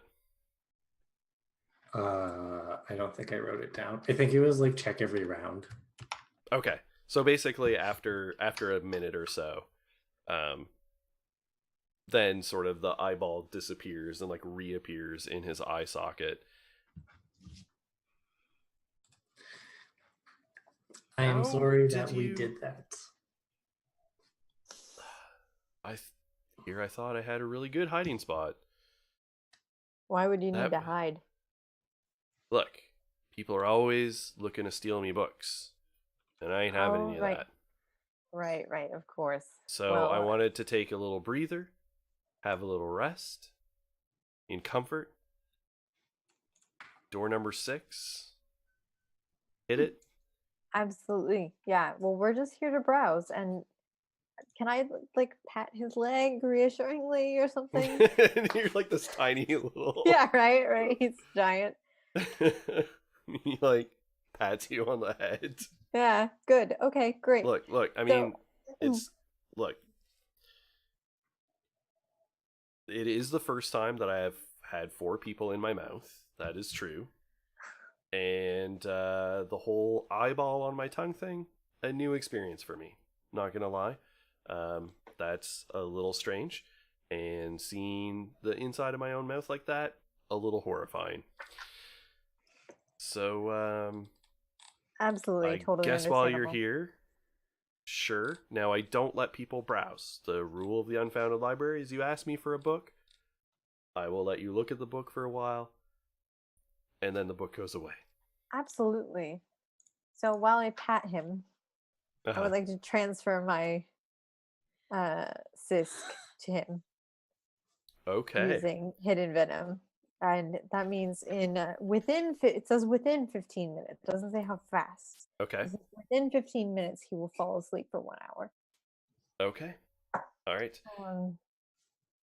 And yeah, so we'd love to browse your collection while we're here. We've had quite a search getting here, you know? Well, as I just said, you can't browse. So what book do you want? Sorry. We'd like to look at sorry, let me look it over. The Treasury of Images. Okay. And he just like pulls out. He's got these like satchels that should hold like a few books each, and he's got like 3 or 4 of them. And he opens it up and starts rifling through, and is clearly going through way more books than could possibly be in the bag. And he searches around for a minute and pulls out a book, or starts to pull out a book. And let's say what the Sooth deck has to say here. As we play Imprisoning Ice. Red magic is enhanced. Blue magic is decremented. Notions, cats, clocks, and wind. The Wait, very environment Like, holds all of my things. cats and clocks, yeah. Mhm. notions. Yep. The Yep. very environment holds you fast when you are trapped in the ice. And hidden venom is also a red spell. Okay. Excellent. The PC manages to trap an opponent. So, just as the book comes out of the bag, he's like, ooh, I feel a little woof, and falls over asleep. Perfect. I am gonna take this book and we gotta find a way out of here. We have Oh. about an hour. Emma, can you read the book within an hour? Isn't that a I thing you can do? I could read it 60 times in 1 hour. No, guys, no. Remember, as soon as it's opened and looked at, it disappears after a time. If we are giving this to the ambassador, none of us can look at it. Sorry. I was just really sad because there might be a good story in there. There might be, but this is not the time for your stories right now. Right now, we're worrying about the ambassador's story. Oh, poor Alice. Oh, Oh, you hurt Alice. How could you? is the Lucky you bag still monster. there? All of the bags are still there. Fine. Hey, Take whatever Alice. you want. Okay, Now- I'm gonna take now- something. Now, keep in mind, you are all shrunken at the moment. Honey, I Shrunk the Kids style. And these are regular sized books. Oh, for the love. I thought everything was just big. I thought the guy was vague and that was it. You're not sure. Oh boy. I'm starting to become sure. But where are we? What does it look like when we fell out of his mouth? Where looks are like- we? It actually looks like a room that would belong, like kind of like the other places you entered off of the back alley. Okay.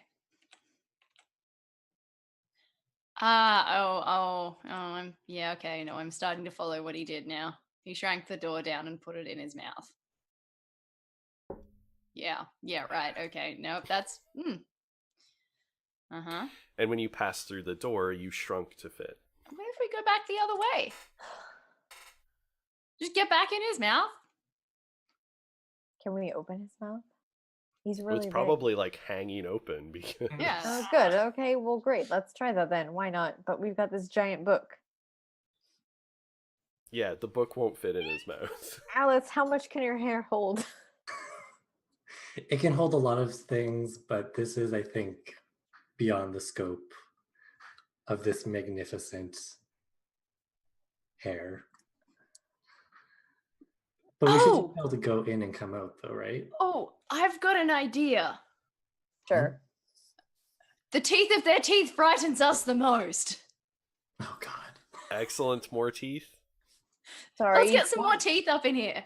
Are more teeth going to help this problem? Yes, more teeth are going to help this problem. So I'm going to cast my incantation. All right, The so this teeth is of 11 a spell. close being. Yes. Yep. Yeah, go. Why don't you go ahead and read this? It says +1 die, so I'm assuming I'm going to have to roll for this. Yeah, so you'll be rolling 2 dice, but it's a level 7 incantation. It's a lot. So the teeth of a close being each form their own tiny mouth for a few moments. These mouths begin revealing some of the being's secrets. You learn one random but important fact about the being, all within close range of the being, including you also gain one hidden knowledge. Maybe it could tell us how we get out of here. All right. So go ahead and roll. Your adventure is 7 and Yeah. you're rolling 2 dice. I'm rolling 2 dice, that's fine. I'm going to chuck some sortilege into this. Or some sorcery. Can I chuck some sorcery into this? You can pump a sorcery, which will increase your venture by 1. And you can also pump sortilege if you want to roll 3 dice instead of 2. Yes, I do. I want this to work. So I'm going to do both of those things. Sorcery and sortilege. All right. And just keep in mind which one of your dice is like the regular dice, or regular Yeah. die, the non-magic one, grab. because the magic ones can trigger flux. All right. The regular one is my orangey one. Okay, excellent. My orangey grey one. And my shiny ones are the other ones. Okay. Okay. So my regular dice Mhm. is an 8. Okay. Yeah. The other two are 7 and 3. Okay. So yeah, so we basically take the highest result of any of your Yeah. dice, but only the That's it. magic ones can trigger flux. Yeah. Yeah. All right, so 7 plus 8. Oh, yes. All of the giant's eyes teeth form their own mouth. And just for the extra kicker, since it's like giant sized teeth, that becomes a mouth with its own teeth that are still pretty big. Each of them also gets a mouth, and it is teeth and mouths all the way down. Yeah, it's like fractal, recursive teeth. Yes, recursive teeth. And they all start babbling bits and secrets of the books. The significant piece of knowledge that you gain is that indeed his house, the entrance to his house, is his own mouth. Yep. So How do we you get the ca- book through there? Well, so the good thing is just as Alice is well aware, size differentials when transmogrifying and entering houses is usually pretty good. So probably if you're at least holding the book while you step into his mouth, it'll probably work. All right. So the fact that well, you think it won't fit doesn't actually matter because physics of that nature is a lie of the gray anyway. Great. Then I'll just keep holding this corner of the book All or right. whatever I have in my hand. And yes, of course, you all also can add 1 to your hidden knowledge pool. Yay. Nice.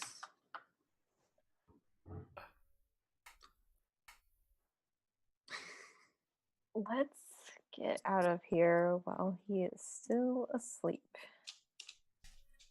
All right. Yeah. Yes. So yeah, you basically, as long as you're touching the book and like kind of dragging it behind you as you step into his mouth, you then sort of step out back into the alley and holding a regular-sized books. Okay, that was Alright. easier than I expected once we finally found him. Let's get this to the ambassador before it disappears.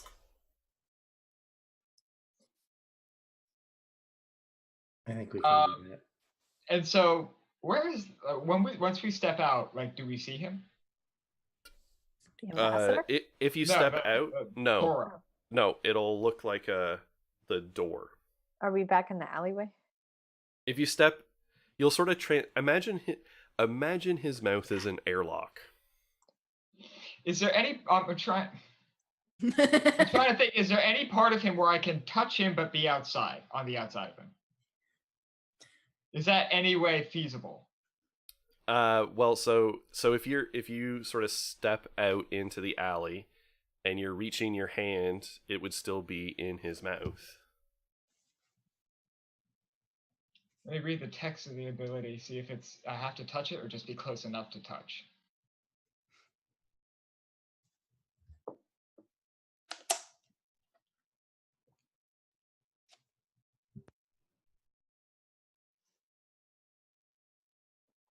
It doesn't say a range, but I know it's a shorter range.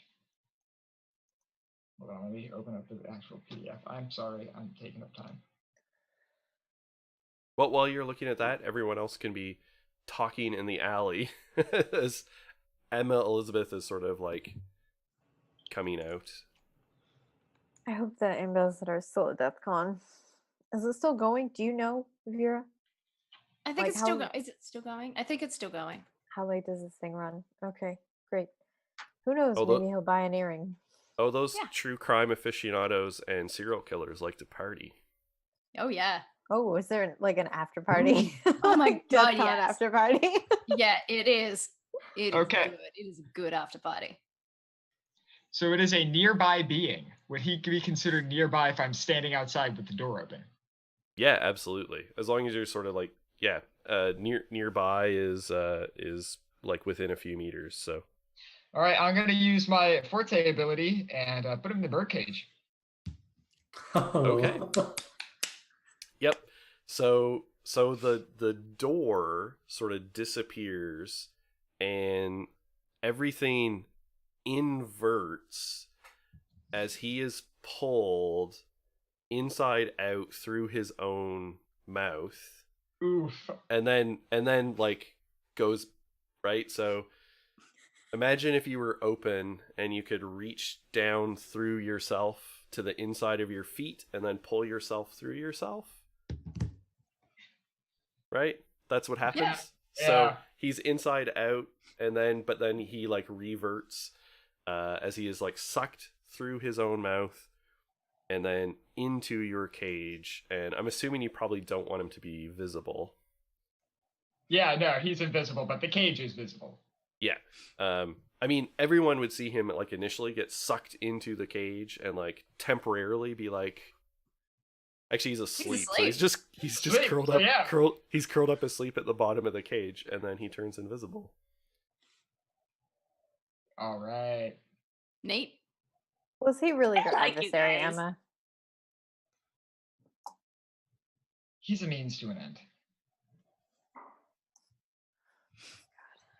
You say that I manipulate people. There is, by the way, as he sort of got like sucked out and popped. Oh no, yeah. There's probably something funny going on with the building, but like now it just looks like a smooth blank wall, and any of the cracks that were there are gone. Well, I guess we'll Before we go back track to him more. DEFCON. We just kidnap a library. He kidnapped a librarian. But isn't Tora the library as well? Well, so he has all No. the books in bags, but the bags didn't come with them. When So when the bags are now stuck between doors 5 and 7 forever. I could technically get one if we needed it, but you know. I'm always up for getting books. Okay. I don't know. Oh. Oh. I mean, if you have some way of trying to re-access the space that he was in. Oh, I do. I very much do. Was the space he was in inside of his own body? No, it was like a weird, like the entrance to his house is inside of him, but the house itself is not. Okay. Oh, I was confused. It's just weird. It's all weird. It's, yeah. Oh boy. Hmm.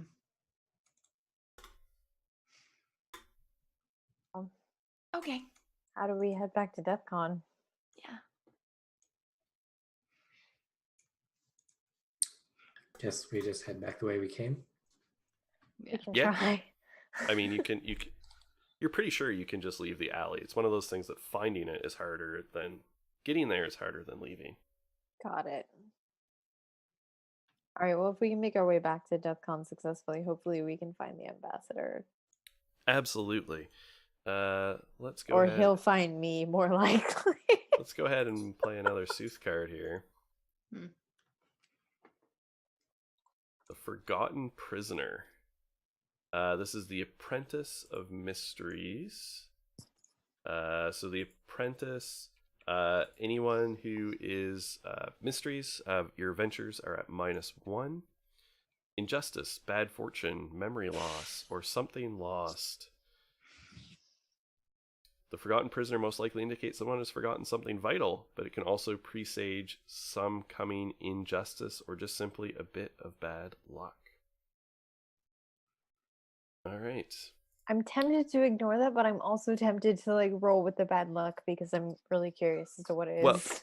Well, for you as an apostate, like it's basically you ignore the effects of the cards, but not the narrative implications so much. So you can ignore the what's- whole. What's the difference then? Oh, so like if it says red spells are bad, I can say Yeah. no, they're still fine. That's right. But then okay, got it. Cool. Yeah. Okay. That's good to Yeah. know. Yeah, because the narrative effects aren't always triggered, Mhm. right? It's like a guide for me that I can play Okay. off of it, but the mechanical effect is what you can ignore. Okay. Okay. So let's see. So yeah, so you start winding your way back through the undersling, and what was it again? So what was it we were looking for, or what you were gonna get from the Pale? The black violin. Yeah, I thought it was Right. there. Or the Yes, it was ghost of the vague. Black Violin. It's like, yes, it was something to do with the Black Violin. Yeah. It was the vault, the murdered vault. Oh yeah, the vault that was killed. Yeah. Right. I'm gonna write that down. Yes. All right. So you start finding your way back, and you eventually find yourself outside of the bar where DeathCon is still happening, and the music is pumping out of there, and it's violent and aggressive, and it seems like it is probably a pretty happening spot in there at the moment. Look, I've had about my fill of this place. You guys go on ahead. I'm gonna go back home. You don't want to come party? I'm It's a really bumpy not up night. to it tonight. Come Really not. on, Emma. Henry would want you to. Henry would also want me to not die from all the shit we've dealt with today. Exactly why you should go ahead and come with us. You guys are friends, Now right? I want to leave even more, Lucky. Friends is a very generous way to put it. We all like Alice, though. Oh Oh. yeah. Okay. We You should all totally like come by. Alice. Well, You can go on ahead. It's your story anyway, Alice. it's our story. I wrote it for us. That's very sweet. Yeah, see I'm you later. afraid of what you're gonna write one day. I'm gonna head back, find the boat guy. Okay. Okay. All right. So the rest of you enter the club, while Emma Elizabeth makes her way towards the boatman. And Emma Elizabeth, you do indeed come across the air taxi stand of the boatmen, who they have multiple boats lined up. And they're taking fares. There's like several people out there, like hawking and for people who don't want to brave the rickety ass looking bridge. I don't want to be dealing with Tripod very much longer, so I'm gonna send him home and just find Okay. a boat. Okay. Done very well today. Thank you. And he sort of just turns back into like a spiritual, non-corporeal form and returns to the red. Like Tripod. Oh, there will never be another summoned creature quite like Tripod. One can only hope. Yeah, so We'll I'll buy see. myself a boat air taxi fare across the lake. Okay. All right. So yeah, it's like it soars through the air of the cavern and returns you to the rickety steps that go upwards into the Cloister District. There are train stations around here? There the would be a system? train. There'd be a train station. You could find a train station that would go back to any of the districts, other than Fartown. You can only go as far as the Hollows. Sure. I'll take a train right back to the Marquee. I'm done with this, and I have some things to do inside my house. Now that I Okay. have, All right. person. We'll check back in on that momentarily, and we will return to the club. And there is people like dancing and gyrating.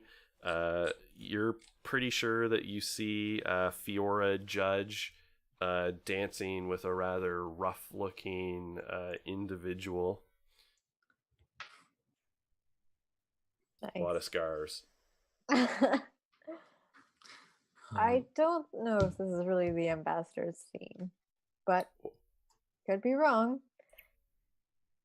Yep. And you actually, as you look through, you see there's a place in the middle of the dance floor with a large crowd of the ambassador's entourage, Yeah. and the tall, white-suited, pale, white-haired ambassador is in the middle. What's that? All of the ambassadors and entourage? Well, so the ambassador sort of just like ends up collecting an entourage around him. Okay. You only saw this once before when you were here earlier in the evening. You didn't see him with an entourage. He came over by himself. Right. But yeah, there is an entourage dancing around. Great. Well, I'm gonna just make my way over to him Mm-hmm. and try to get his attention. Dancing. Is Lucky dancing? Dances into the entourage. No. Hell no. Lucky's too cool for that, right? Lucky is way too cool to dance. Well, so the ambassador is kind of dancing, but it's like to his own beat for sure. Of course. He would, yeah. But, he has people like fawning over him and around him and so on.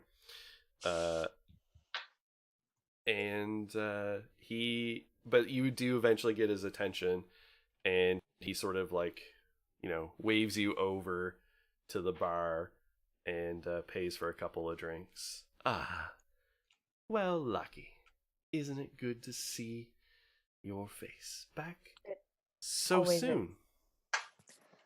I believe I have what you're looking for. Excellent, excellent. We'll get to that momentarily. Why don't you share a drink with me? I've worked up a mighty thirst, I must say. It would be my pleasure.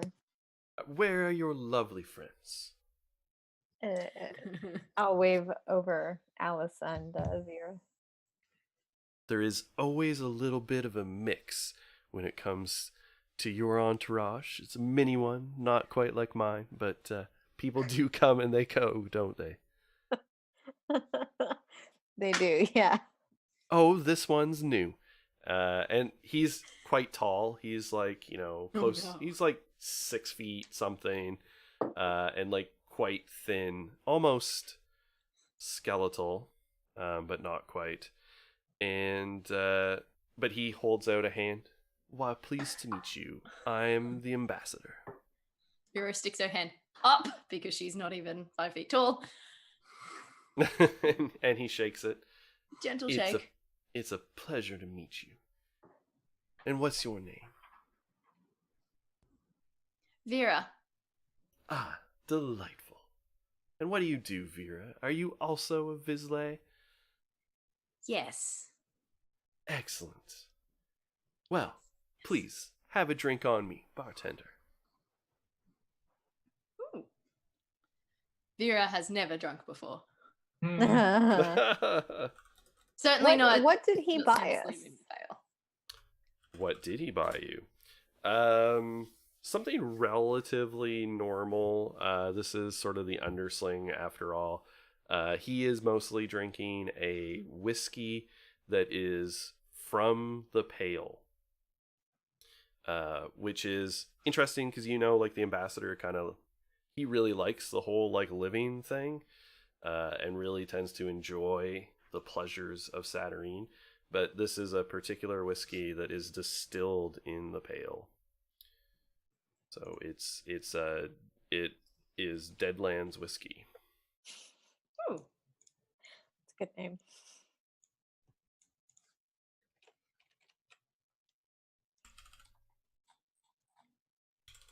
Yeah, one of my party had to go home, but she was close to joining you, actually, as it happens. Good old chicken lips. Chicken lips. Yep, that's what we call her.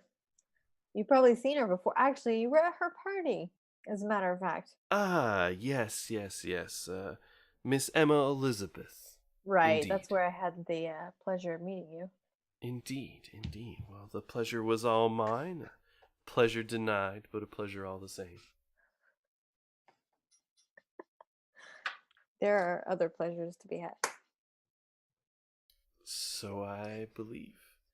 I do my best to sample as many as possible here in this fine city.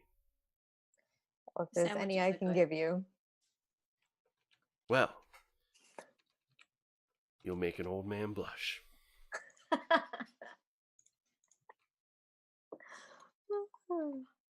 Alice is So- just gonna like step aside and be like, "Oh, this is their conversation."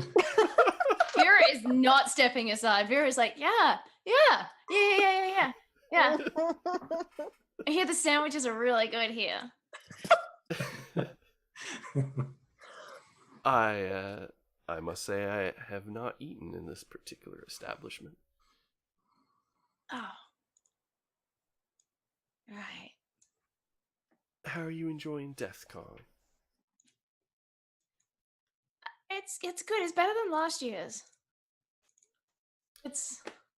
Well, I it's think. true. Is it better than last year's? It's better than last year's. I wasn't here last year, so I will take that as a compliment to my presence. Neither was I. And I'm gonna join Alice. I'm gonna walk over and join Alice. Neither was I. Oh, I love Vera. She's so delightfully weird. All right. So you got the Well, book. I did, and I'll take it out of my jacket and slide it over the table. And he takes it. Excellent. And he sort of tucks it somewhere in his suit. It's hard to say. but it disappears. You don't see, any bulge. I have a no bulge. Huh? Not of a book. I'm sure you're aware, Ambassador, but we were told that the book would quickly disappear after it was looked at. Oh, well, that's, of course, in the presence of the Mr. Tora and his library and his rules, but now that this book is out of his possession and into mine, it is quite safe, I assure you. I was unaware, but I'm glad to hear it. I will take my time with this and make sure that it gets back to the Empress. Now, as for your little bit of business, I believe you can find this vault in the Posthumous Market. It sits outside the city of Catalfalc, which is, of course, the seat of Her Royal Highness the Empress, and the biggest city, the actual biggest city in all of the actuality, because it just keeps on growing in population. The Posthumous Market specializes in selling dead things and dead ideas. Now, this particular vault, if I was going to ask anybody, I would talk to Zora DeLong. And where might we find him or her? Zora, she is a lovely woman and a lovely purveyor of goods, and always has her ears to the ground on, let's say, the more interesting and lethal acquisitions that one could come across in the Posthumous Market. I'm gonna This- glance back. I'm gonna glance back at Alice to see if she heard this. I don't think we're listening. Okay, that's I fine. want to give some That's fine. That's fine. privacy. I'll just relay it to you later. Then. Okay. Yeah. I really And want to the- peek into Alice and Vera's conversation. Is there anybody that you could arrange to meet us, perhaps, that might be able to guide us in the Pale? Yes, We had of an course. awful time looking for Tora this afternoon, or evening. I have no idea what time it is. Yes. I can make arrangements to have someone from the embassy send a functionary to play a little bit of tour guide with you. Someone discreet, won't ask too many questions, and won't pry too much into the business you conduct while you're there. You have my word on that. What sort of price should Alice think about paying for this? Oh, I am sure that this is the kind of thing that mere money won't always deal with. Although one never knows, depending on who's ended up with this particular piece of merchandise. Mage coins are always a good bet. Many of the vendors there are Vizsla and always happy to exchange such or do favors. I suspected as much. Well, Ambassador, And of course, you you know- may always find that someone just will not necessarily part with this for any price that you have and are willing to pay. we have ways around that. My protections can only extend so far. Understood. But I don't think you need to worry about us. Good. Saturnine would hate to lose you so soon. But I'm sure that I would be a welcome addition to the Pale. Oh, well. But the thing is I spend as little time there as possible. Then I guess I just have to stay here as long as I can. Indeed. Although, I'm sure the Empress would find a use for you. Well, one thing at a time. He's going to Alright. put his hand on the side of the ambassador's face. Thank you for your help. Oh, you're most welcome. And he'll go back to join Vera and Alice with his free drink, of course. Of course. All right.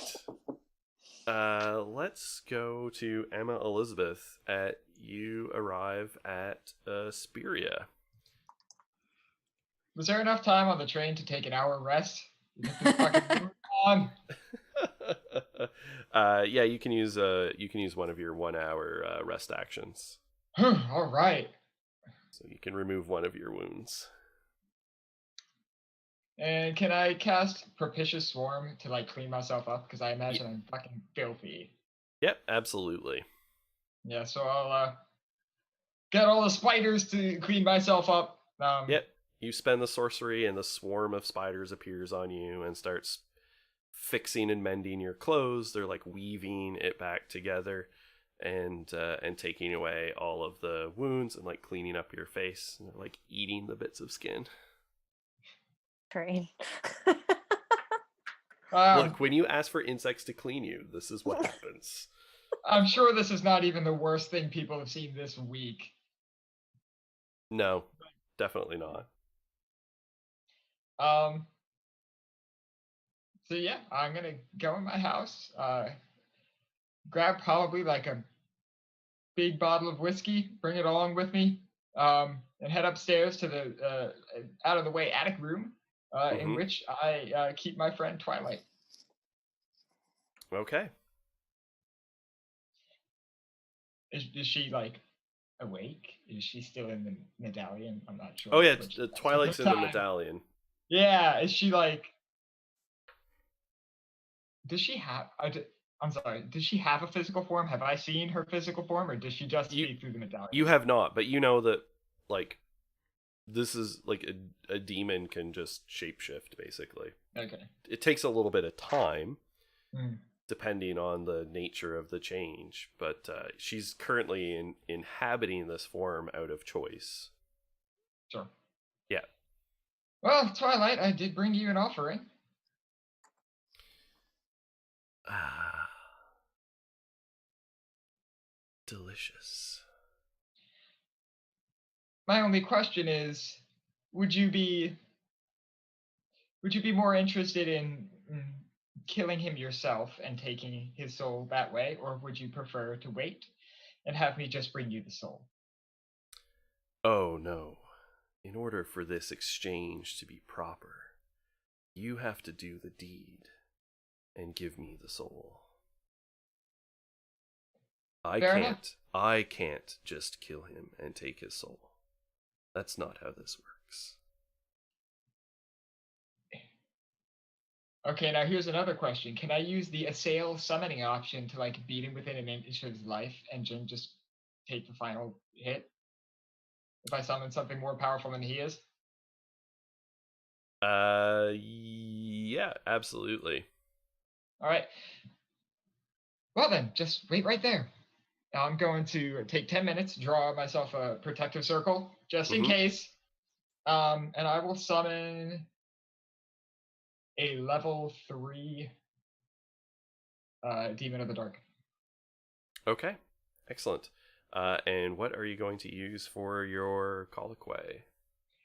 I will use Persuasion, and I will tell it that I have never murdered something, and I'm not sure what corruption means, but I'm pretty sure that this is very nearly whatever it does. Okay, so you're sort of doing the whole like, you like bad things, murder's bad, want to help me murder it? Yeah, pretty much. And also you get to feed your, I don't know if they have like a hierarchy like superiors, but if it would help, I would also mention that Twilight gets to eat now. Okay, all right. So persuasion as a colloquy is typically a little bit less favored. We'll pull this up.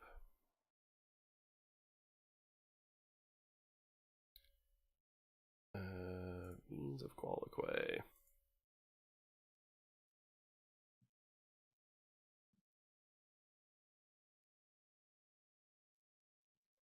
And are you going to spend the extra time?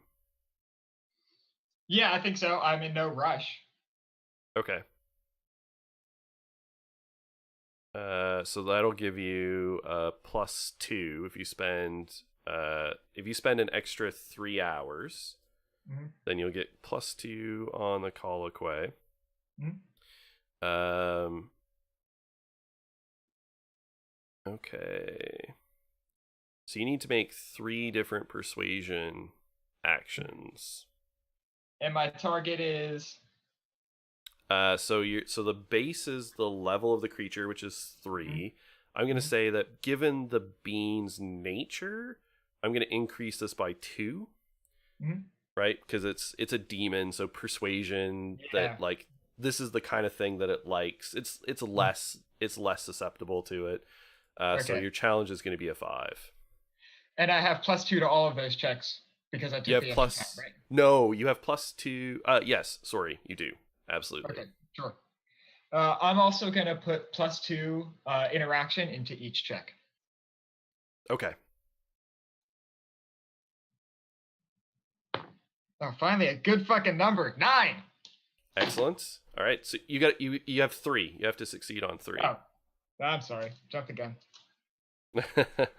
Yeah, persuasion has 3 distinct persuasion Yeah. actions. 9, 6, and 8. Okay, excellent. So you manage to convince the demon that this is, yeah, I'll help you down this path. And after it's summoned, and I guess you release Tora from the cage. Yeah, I'll just release him, throw him on the floor, whatever it does when Yeah. he comes out. Yeah, and he's awake when he comes out because he's not asleep anymore, and he is terrified as the demon falls on him and just begins to like rend him, slashing, leaving deep gaping wounds, and then stops just on the precipice as he is hovering within an inch of his life. I will take the offering knife. I will lean over him and whisper in his ear, I would say I'm sorry, but I would be lying. And I'm going to stab him. All right. And so you slide the blade in between his ribs, and the soul is sucked into the sacrificial knife, which becomes warm and hot to the touch. I will then put it on the table next to Twilight. I believe our deal is complete. Excellent.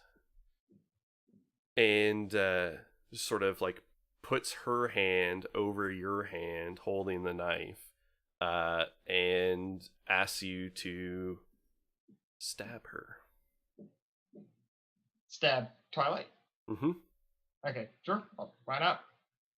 And you sink the blade deep into her stomach and abdomen, and you can feel the warmth like leaving the blade as the soul sort of pulses into her, and like around where you stabbed her, the flesh sort of forms this mouth. Oh right, yes, sorry, because she was still a medallion. The Yeah. medallion, while you were doing all the other stuff, she shape shifted into her Sure, form. okay. Yeah. And so she looks like a woman in her like, she basically looks like a middle-aged woman, long black hair. Actually no, her name is Twilight. She's a little bit older than that. So like say a woman in her like 70s, like an older woman, but still like very fit and lithe, and her hair is still jet black, and she's wearing just like a jet black business suit, very proper. And when you sink the blade in, her stomach becomes a mouth that swallows the knife and your hand up to the wrist, and then sort of like slurps along it as you withdraw the blade, and consumes the soul. And you can see like momentarily she sort of becomes more like youthful looking, and she sort of holds up her hand, and like magical energy starts dancing along it, and she just shudders a little bit in pleasure. It's been too long since I felt that. It will pass, but for now, it holds the hunger at bay. Well, you have your target, a man in the hollows. I And do. I imagine for one of your predication, this might even be fun. If you manage to get control of his business and bring that over to me as a deed or something similar, there's more for it in you. More souls. Well, that kind of thing is a rather more extended operation Of course. than I quite have the patience for. Then we'll just stick to this. Good. Consider it done. All right. And she just sort of fades out into like an insubstantial shadow that then vanishes from sight. Hell yeah. All right. So, back at DeathCon, I'm sure Alice and Vera are having a thrilling conversation. Yeah. I was going to ask Vera about the earrings. Unless Oh. you had something. No, they're just rocks. They're actually just rock. They're just really pretty colored rocks. You know, I find them in my home. Sometimes the rats bring them to me, but most of the time they're just scattered around, and then I put like earring things on them and I collect them, and I have quite a lot. But because I've never really hung out with anybody before, I don't really have anyone to give them to. So, Do you have wanna any come along to DeathCon? in black? Oh yeah, and it turns out a pocket, and there's about 50. Like, Alice will say, you're interested in bartering for them, you said? Is that the... Well, I really appreciate your help today. I'm actually interested in all of the black ones that you have. Okay. Yeah, and I've got these goggles with me that if you're interested, I'd be willing to trade these for all of the black ones. They're pretty fancy, and I made them myself. I love them. Okay. And I love Alice them. will Oh my god, they change colors. Oh my god. happily hand them over. Just dumps 50 earrings, black single earrings. All the stones are like slightly different shapes and sizes, and nice. Alice will like put them into her bag and just be like, excellent. I am really pleased with this. I'm so happy. Immediately puts the goggles on. So they're actually a kindled item, correct? Yep. Corey? I can... So they give I just gave you some rocks, though. There's nothing special about them. They're just rocks. Alice special has some to Alice. plans. Yeah. Okay. I'll find out the stats. I've got them somewhere, and I'll send them. Excellent. I love it. All right. So do you have anything else that you want to do in the Undersling? Fight. I want to fight. All right. That can be arranged.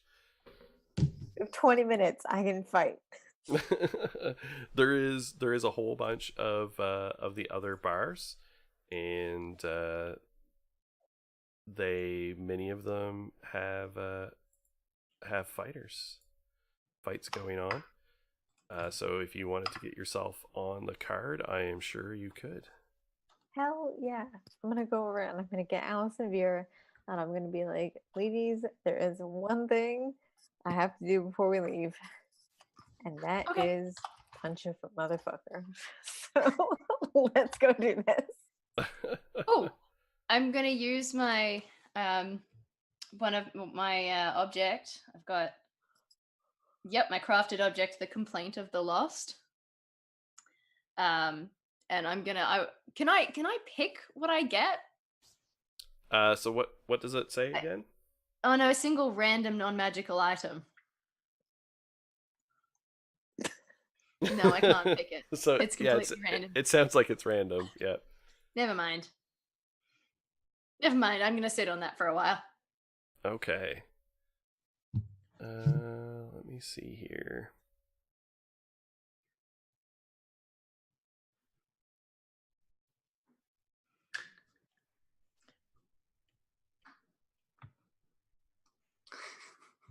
All I'm right. sad. I'm sad So- Alice gave away her goggles only because we don't get to see Corey wearing them anymore. I think I can make more once Good, make some I. more because Yeah. they're amazing. Those are great. So you find your way to a bar named Cadavers. So Sorry, Cadavers. oh, thought it was gonna be like a cat cafe or something. No, Cadavers. it's called Cadavers. Okay. It's one of several of the bars here that serve as a small fighting arena. And people they take a cover at the door of let's say 10 orbs, 10 glass orbs. Right. And it's like it's a cover, 10 glass orbs and a 2-drink minimum.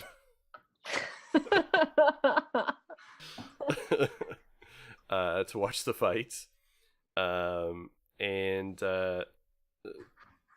there's a mix of people there, and there's currently like 2 people slugging it out in a ring in the middle of the bar. And currently the person fighting there's a newcomer, and they're fighting the champion of this bar named Erlosk.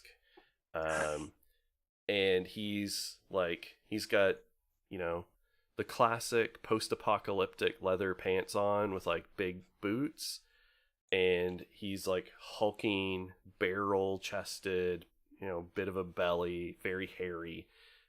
He is sweaty and shirtless, but he has these metal plates fused into his flesh all over, in like bands and plates.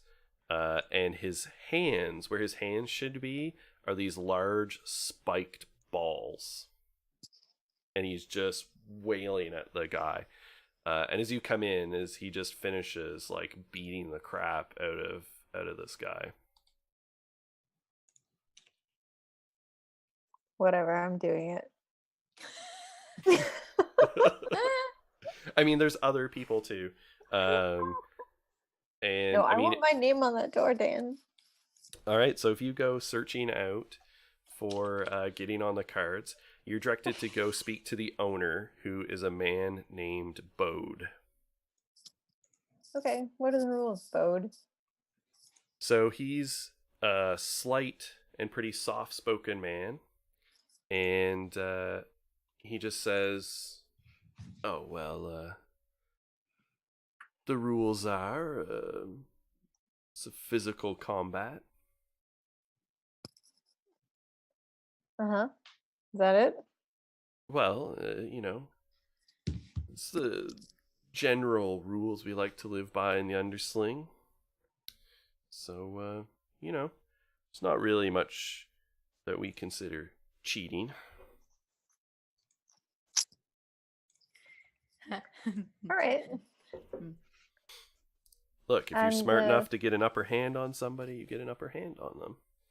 Great. Now, And it's this not is, considered particularly sporting if you're a powerful Vizsla type wander down here and just use some spell that just disintegrates someone. Of course. I mean, you're not going to get very far in the circuit. No one's going to book you for that kind of thing. We got to make a buck, make it exciting for the crowd. Mm-hmm. Absolutely. Teeth. Teeth.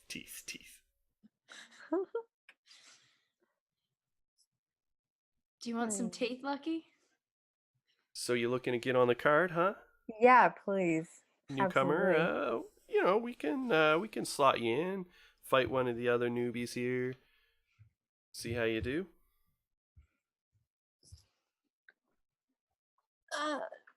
Yeah, if that's my only choice. What else do you expect? All right, that's fair. That's totally fair. That's legit. Yeah. All right. Don't you want to fight the big guy? Yeah, I would love to, but you know what?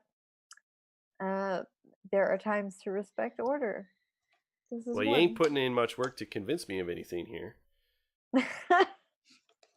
I mean, I'm just looking at you. I mean, you know, you're in good shape and all, but I mean, he's Yeah, I like don't 5 times have your size. spiked steel balls for hands, but That's true. You don't. I don't think that's a reason to doubt my ability. I am going to use my object, my bracelet now, to conjure some random object. Mm-hmm. Mm-hmm.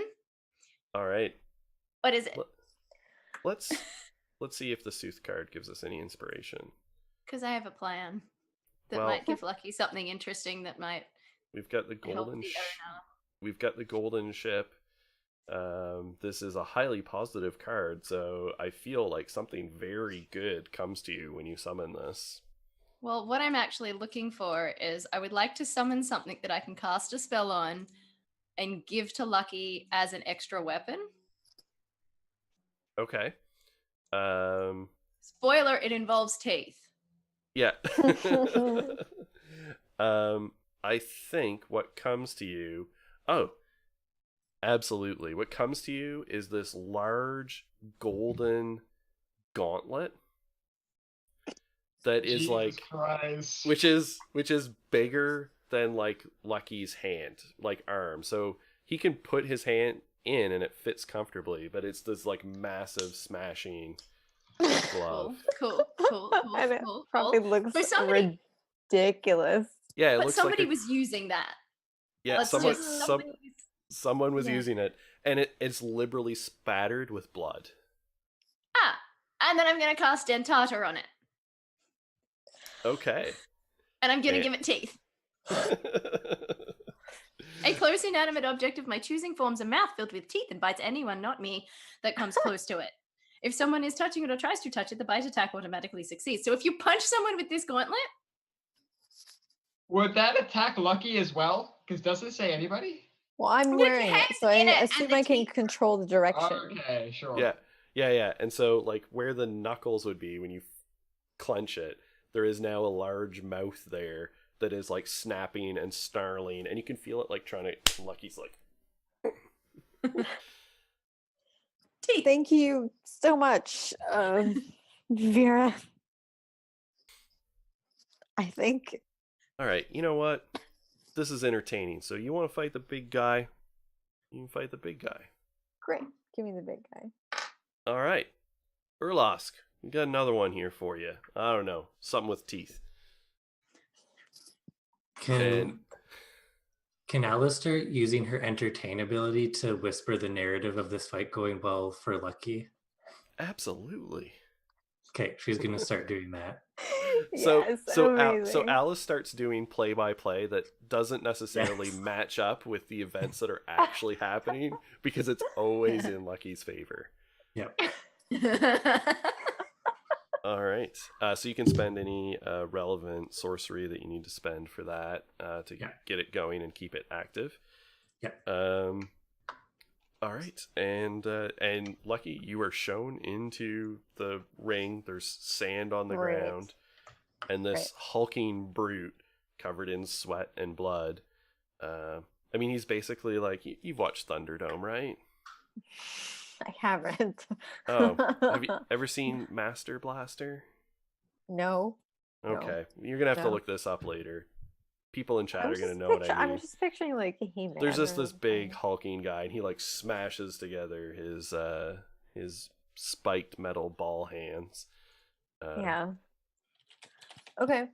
And So, gestures at you. and just for a refresher for the chat, Lucky is tall, but he's pretty scrawny. Not scrawny, but he's Like he's fit. lean. He's very He's- lean. yeah.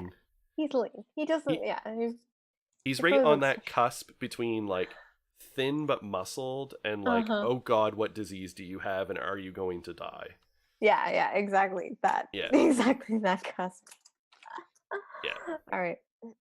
What do I need to roll? All right. I'm just gonna let you attack first. Great. Okay. I also have a point in dodge for what Mhm. it's worth. Yep, So that am I will. just spending from? Am I just spending from physicality? All right, so you're the one rolling always, right? So Mhm, you're rolling for mhm. your attacks and your defenses. Okay. No, when you're trying to strike somebody, like Mhm. punch them, Mhm. the relevant pool will be accuracy. Okay. When you're trying to dodge, the relevant pool is movement. Okay. Yeah, You get Alright. one bene from my ability. you get so- one. Is it one bene or just a permanent +1 to the venture? You get one bene in the pool of your choice. Okay, so like after a few minutes of you doing this, Lucky gets the bene. So then when it's Yeah. spent, it's gone. Yeah. Yeah. Okay. And then I also have I also have Vera's item. Yes. How does that factor in? It does what she just said it did. So if you Yes, punch the right. guy, it's also gonna bite him. Okay, cool. Well, I'm definitely going to do that. Yeah, and if it's touching him, so if you connect with him, the bite attack Mhm. automatically succeeds, and Mhm. it attacks the creature at a level 2. Okay. I Okay. don't. Oh, it attacks at a level 2? Yeah. Okay. It's not Yeah, gonna at the do same anything. level of the spell. Yeah. it Yeah, says. it's not gonna do anything. Oh, I got you in Oh, the fight. that's all right. That's fine. Because it's Okay. lower level than he is. Of That's cool, though. course. It Okay. looks No. cool. So I'm spending from accuracy. You're spending from accuracy when you're trying to strike, yeah. Okay. Could sneaking also apply here since I'm looking for an opening? No. I can't even convince you otherwise. All right, fine. That is definitely a stealth, not trying to land a punch on the I don't know. guy. I disagree. Okay. Anyway, all right. Deception maybe, but no, this Uh-huh. is you're spending from accuracy.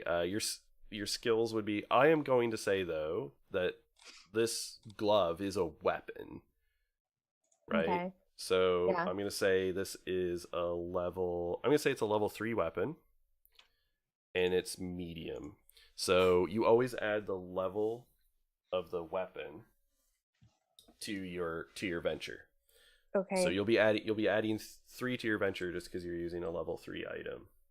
Okay, and then +1 because of movement, right? If you're spending movement, yep. Yeah, I don't want to die. Okay, so that's a 7 plus 5. Okay. So So you connect. Yep. So you punch and connect on this big guy right in the chest. It's like biting at him, but not ineffectively. doing anything particularly. That's all right. It Oh looks no! cool. Wait, I'm rereading this. The dentata. It attacks as a level 2 if it's just close by. If it makes contact, it automatically bites. Hits. Yeah. Um. Oh, otherwise the object attack. Yeah. Yeah. And the way spells work, the damage is usually, if it doesn't say otherwise, it's equal to the level of the spell. So it'll deal 2 extra damage. So it's a medium weapon. It deals 4 damage plus 2, so it deals 6. So that will be 6. And his injuries. Okay. How many Is this a- wounds? This is not a ranged weapon, correct? That's correct. Okay. I mean, you could just toss it at him, but I could. I do have 2 levels in medium range weapons. That's all right. So now I have to roll to dodge his hit, right? Yeah. So that blow though did a lot. Like it hit with a lot of impact. And oh no, wait. He has armor.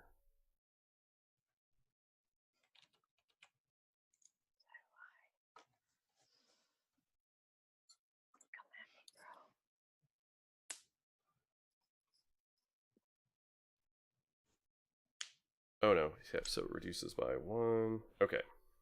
So it did do that. All right, excellent. So yes. So yes, what? So now he is swinging one of these big spiked balls at you, and you Okay. need to dodge. All right. Well, I have one level in dodge. Yep. So and your venture is 1. I'll spend 1 movement. Sorry, I spent from accuracy when I No, hit you it. you spend from accuracy when you went to Right. hit him, and now movement for now I'm dodging. spending for movement. Yeah. Okay. Plus dodge. So that's +2. Yep. That is a 1. Oh. So this big It's spiked okay, it's ball cracks into your ribs, and it Mhm. does 6 injuries. That's a lot of injuries. Yep. So you're at 3 and 3, right? 3 injuries, 3 wounds are your pools. So Mhm. it immediately burns through 3 injuries. That's 1 wound. Mhm. Burns through 3 more for 2. You can spend to you I can think spend can I spend a physicality to negate it? you can spend a physicality to negate a wound. Okay, but just 1, right? Just the 1. Okay. Well, then I'll do that so that I don't take that wound. So I just have 1 wound. Yeah. All right. So I'm it gonna negates. hit him again. So it negates 1. And so that means though that because you have 1 wound, you have a scourge in all of your certes pools. Okay. So that that's means I have you're at- -1. No, it means your venture is starting out at -1. Okay. Okay, so whatever my venture is after all the things I add on, I subtract 1. Yes. Yeah. Basically. Okay. Okay, so her glove gives 3? It's a level, yeah, I said it's a level 3 object, so it starts out at 3. Okay. And then, well, I'm just gonna say that I spend the physic or the accuracy, but it doesn't count. So I'm just adding You 3, need right? you need to spend the accuracy to Right. sort of I cancel am out the spending it, -1. but I don't add it on because That's I right. have the -1. Okay. That's right. That is a 4 plus 3, 7. Yep. Okay, so that makes contact. So that does the 6 damage. Oh wait, you didn't factor in your armor last time. Oh, right. I have 2 armor. Right, so it reduced the damage by 2, so he did 4, not So 4 Yeah. injuries and no wounds. well, so 4 injuries would trigger a wound and would have 1 Uh-huh. injury left over. So you spend to Mhm. reduce the wound, Mm-hmm. right? So I just have 1 injury. So you have 1 injury. Okay. Okay. Anyway, I Okay. hit him. So now you hit him and you deal the 6 damage.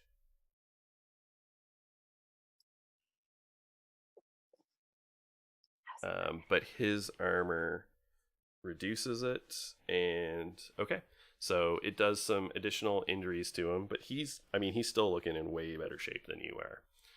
Of course, yeah, he would. He's big Yeah, and strong. and then he just with the other All big right, so spiked I'm ball coming at you. I'm using withstand. Yeah. No, you're dodge, using doesn't matter? dodge. Okay, dodge and It's always withstand is like Mhm. effects, like poisons and like magic effects that try and affect your body. Dodge is Okay. like getting the hell out of the way. Okay, dodge and movement, right? Yes, so you can spend movement. 6, 7, 8. Okay, so that time you underneath as it like sails over your head. All right. 7, 10. Oh yes, 10. okay. That's with the scourge or scout. Yeah, I yeah. forget the word. Scorch. Okay, so we do that, so 6 minus 2. Alice, I hope you're helping me. I can use it once every half hour. I don't want to die. Yeah, that you get 1 bene out of that basically. Yeah. So unless and you know, Alice and Vera, if you're gonna try and do something to like help, just interrupt. All right. So then he swings at you again. God. He's yelling He's mad. I'm on my last movement. I don't have any more movement after this. So Mhm. it's about to get bad, I think. 8. Yeah, okay. So again, you step out of the way as it sails by you. I feel really good about that. Um, Then I only got 6 this time.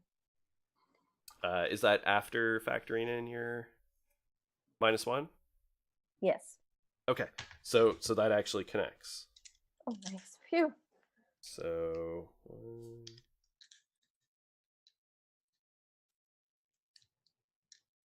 I'll give you a sortilege on the next one if you don't take them out.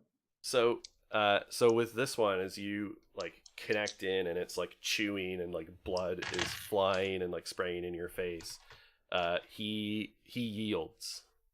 Ah, Oh, all right. I mean, like most people Die. don't fight to the death if Sure, you yeah, don't why have would they to. want to die? So yeah, so I mean, he's like sagging and panting, and like blood is dripping out, and It's really gruesome. yeah, and the crowd is cheering because like the front row is in the splash zone, so they're all like spattered with flecks of blood. Splashed in. Alice is like really loudly screaming with her arms up in the air, like very loud. She's being is Alice being a wooer? Woo! Woo! Yeah, yes. Excellent. All right. Okay. Well, so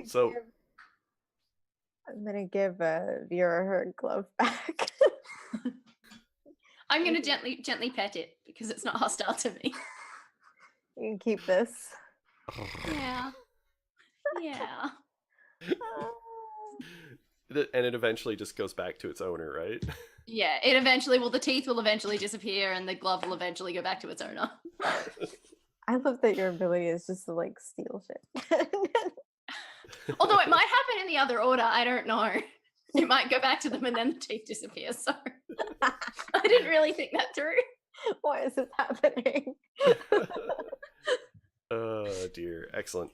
Oh yeah, because it's like a depletion roll on the teeth. I don't know about on your ability. Let's have a look.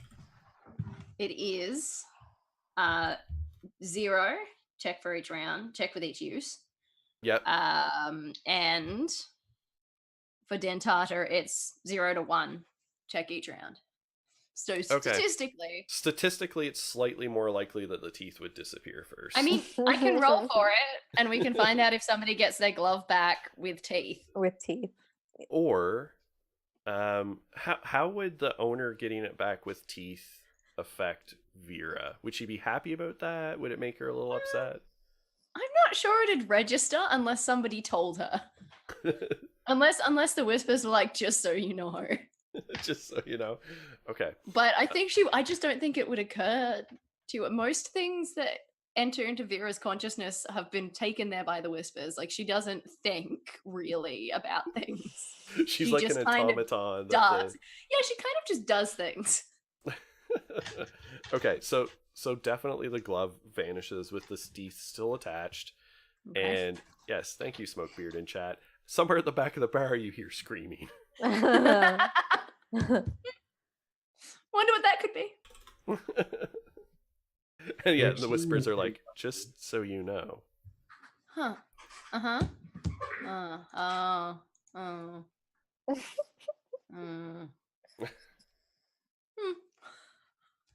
All right. Okay. Feeling good. Feeling real good. All right, so you won your fight. There is cheering. There's a small prize that's given to you of, let's say, 10 crystal that are given to you. Right? And you're actually, at this moment, you're the new champion of cadavers. Nice. Nice. Which means Lucky needs to spend some of his downtime maintaining his status on the fighting circuit in the undersling. Otherwise, you're going to get kicked out as a no-show. and probably branded a coward or something. But Ah, well, okay. I can't deal with that. nope. I was alright with being a no-show, but don't call me a coward. Why you yella? All right, and that's time for the night. So I think that is a good place to wrap up and check in with our characters on things that brought them joy and despair and acumens on their character arcs. Because I know at least one person has definitely advanced their character arc tonight. So thank you, those of us who stuck around with us tonight and our new followers. We love having you around in chat. And so we'll go around now and check in with everybody and on where they are. And I'm going to start with Emma Elizabeth because I know we advanced Emma Elizabeth's arc significantly, which is Fall from Grace. Oh god, she had a fucking night. I don't know if this is the completion of the arc or the beginning of the end, but it's definitely something happened. Yeah, I'm kind of for feeling. sure. I'm kind of feeling like this. I mean, Fall from Grace. It's not just the internal parts of what Emma Elizabeth does, but the perceptions of people around her and like the knowledge of it getting out. Mm-hmm.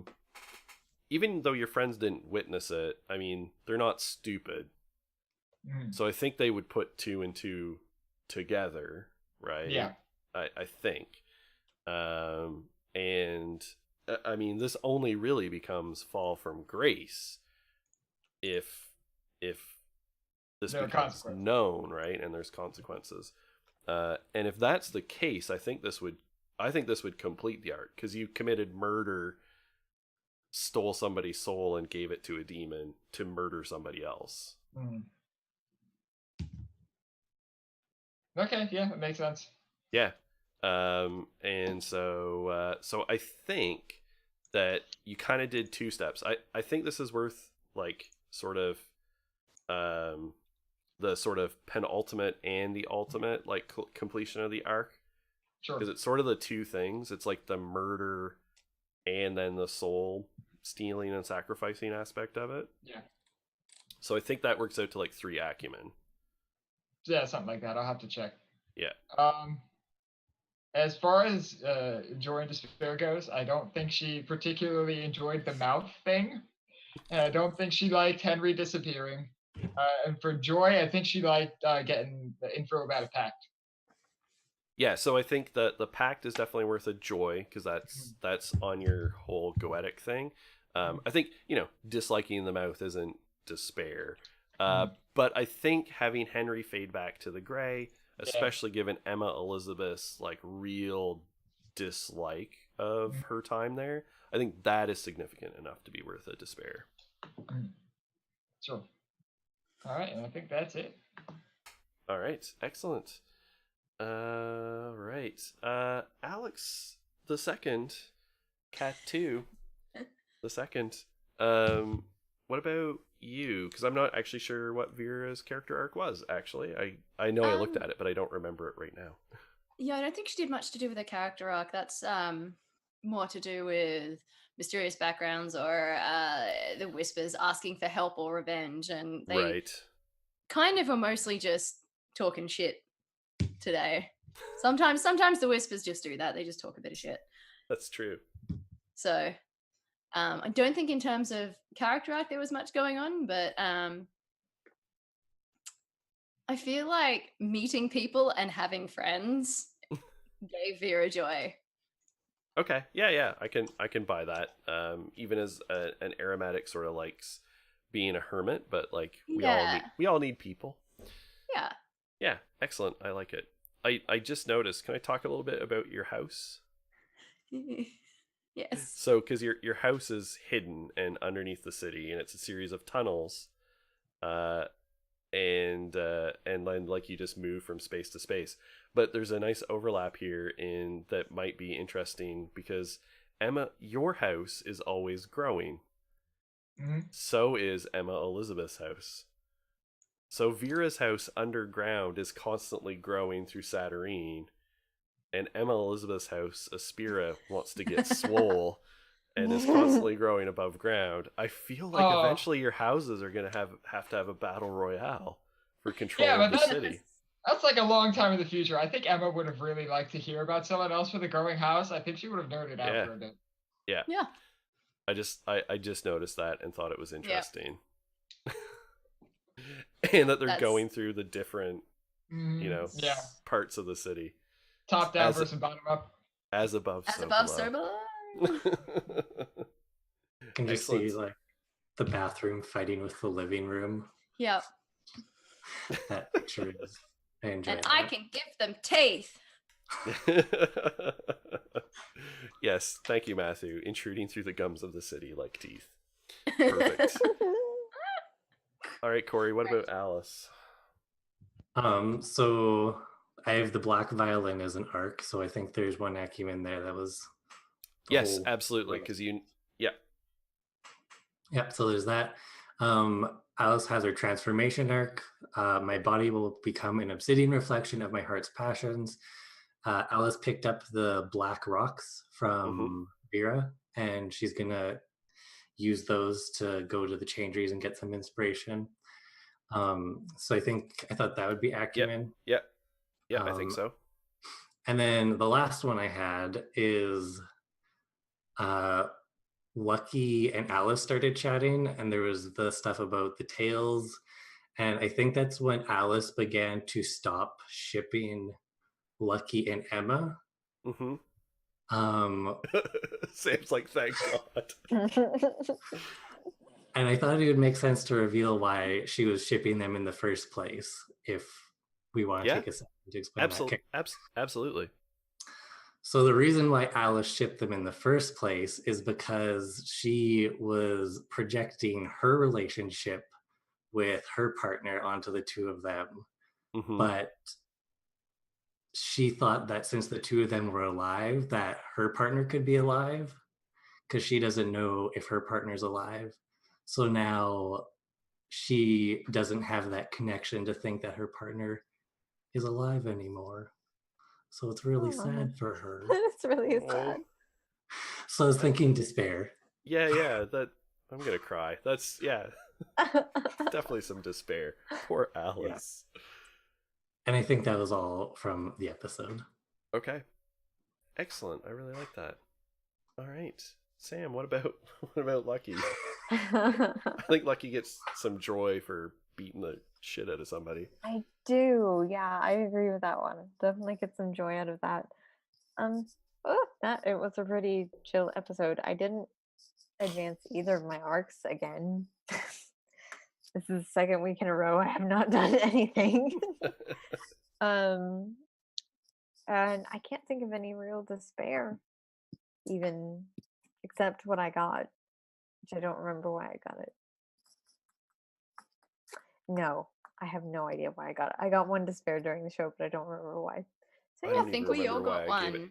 yeah, we I did. think we all Yeah. got one when we were like, oh, we're inside someone's mouth. Yes, Yeah, that's right. okay, That's yeah. right. Or no, I Um, think you got one because you weren't expecting, you were the first one in there. Yes. And you were just Maybe. like alone true. inside someone's mouth. Inside true. someone's mouth. Yeah, it's really unpleasant. Yeah. But other than that, yeah, the only joy I got was pummeling the shit out of this guy. So really got to work on those arcs, I guess, because they're really lagging.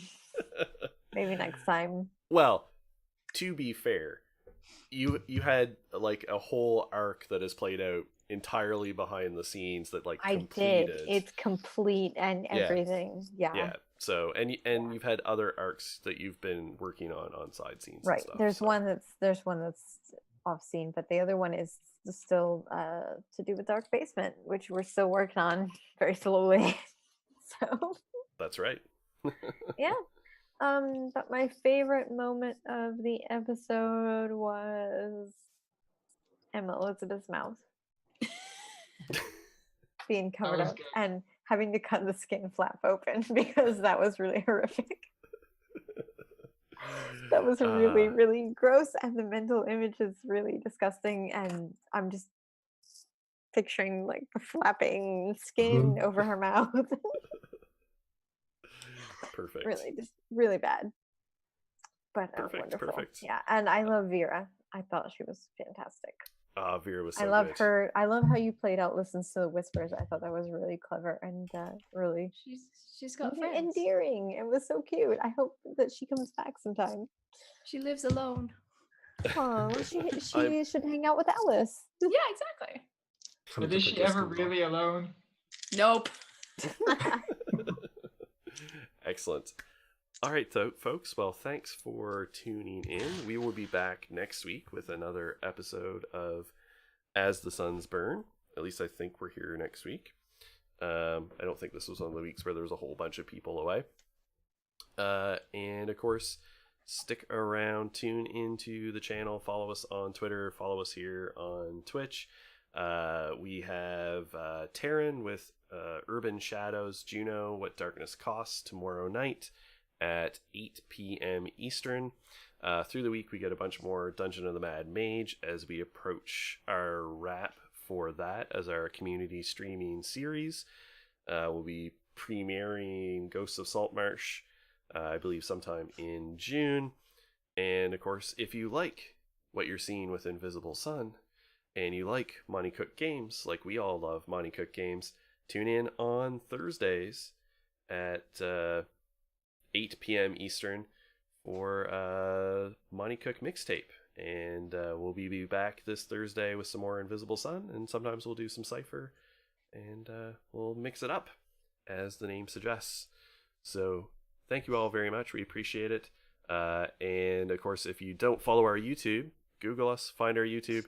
We're getting close enough almost where we can have our custom URL, so it'll just be like youtube.com/variantrolls.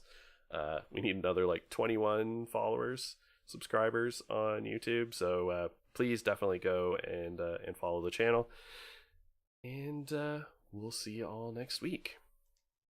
Bye, folks. Bye.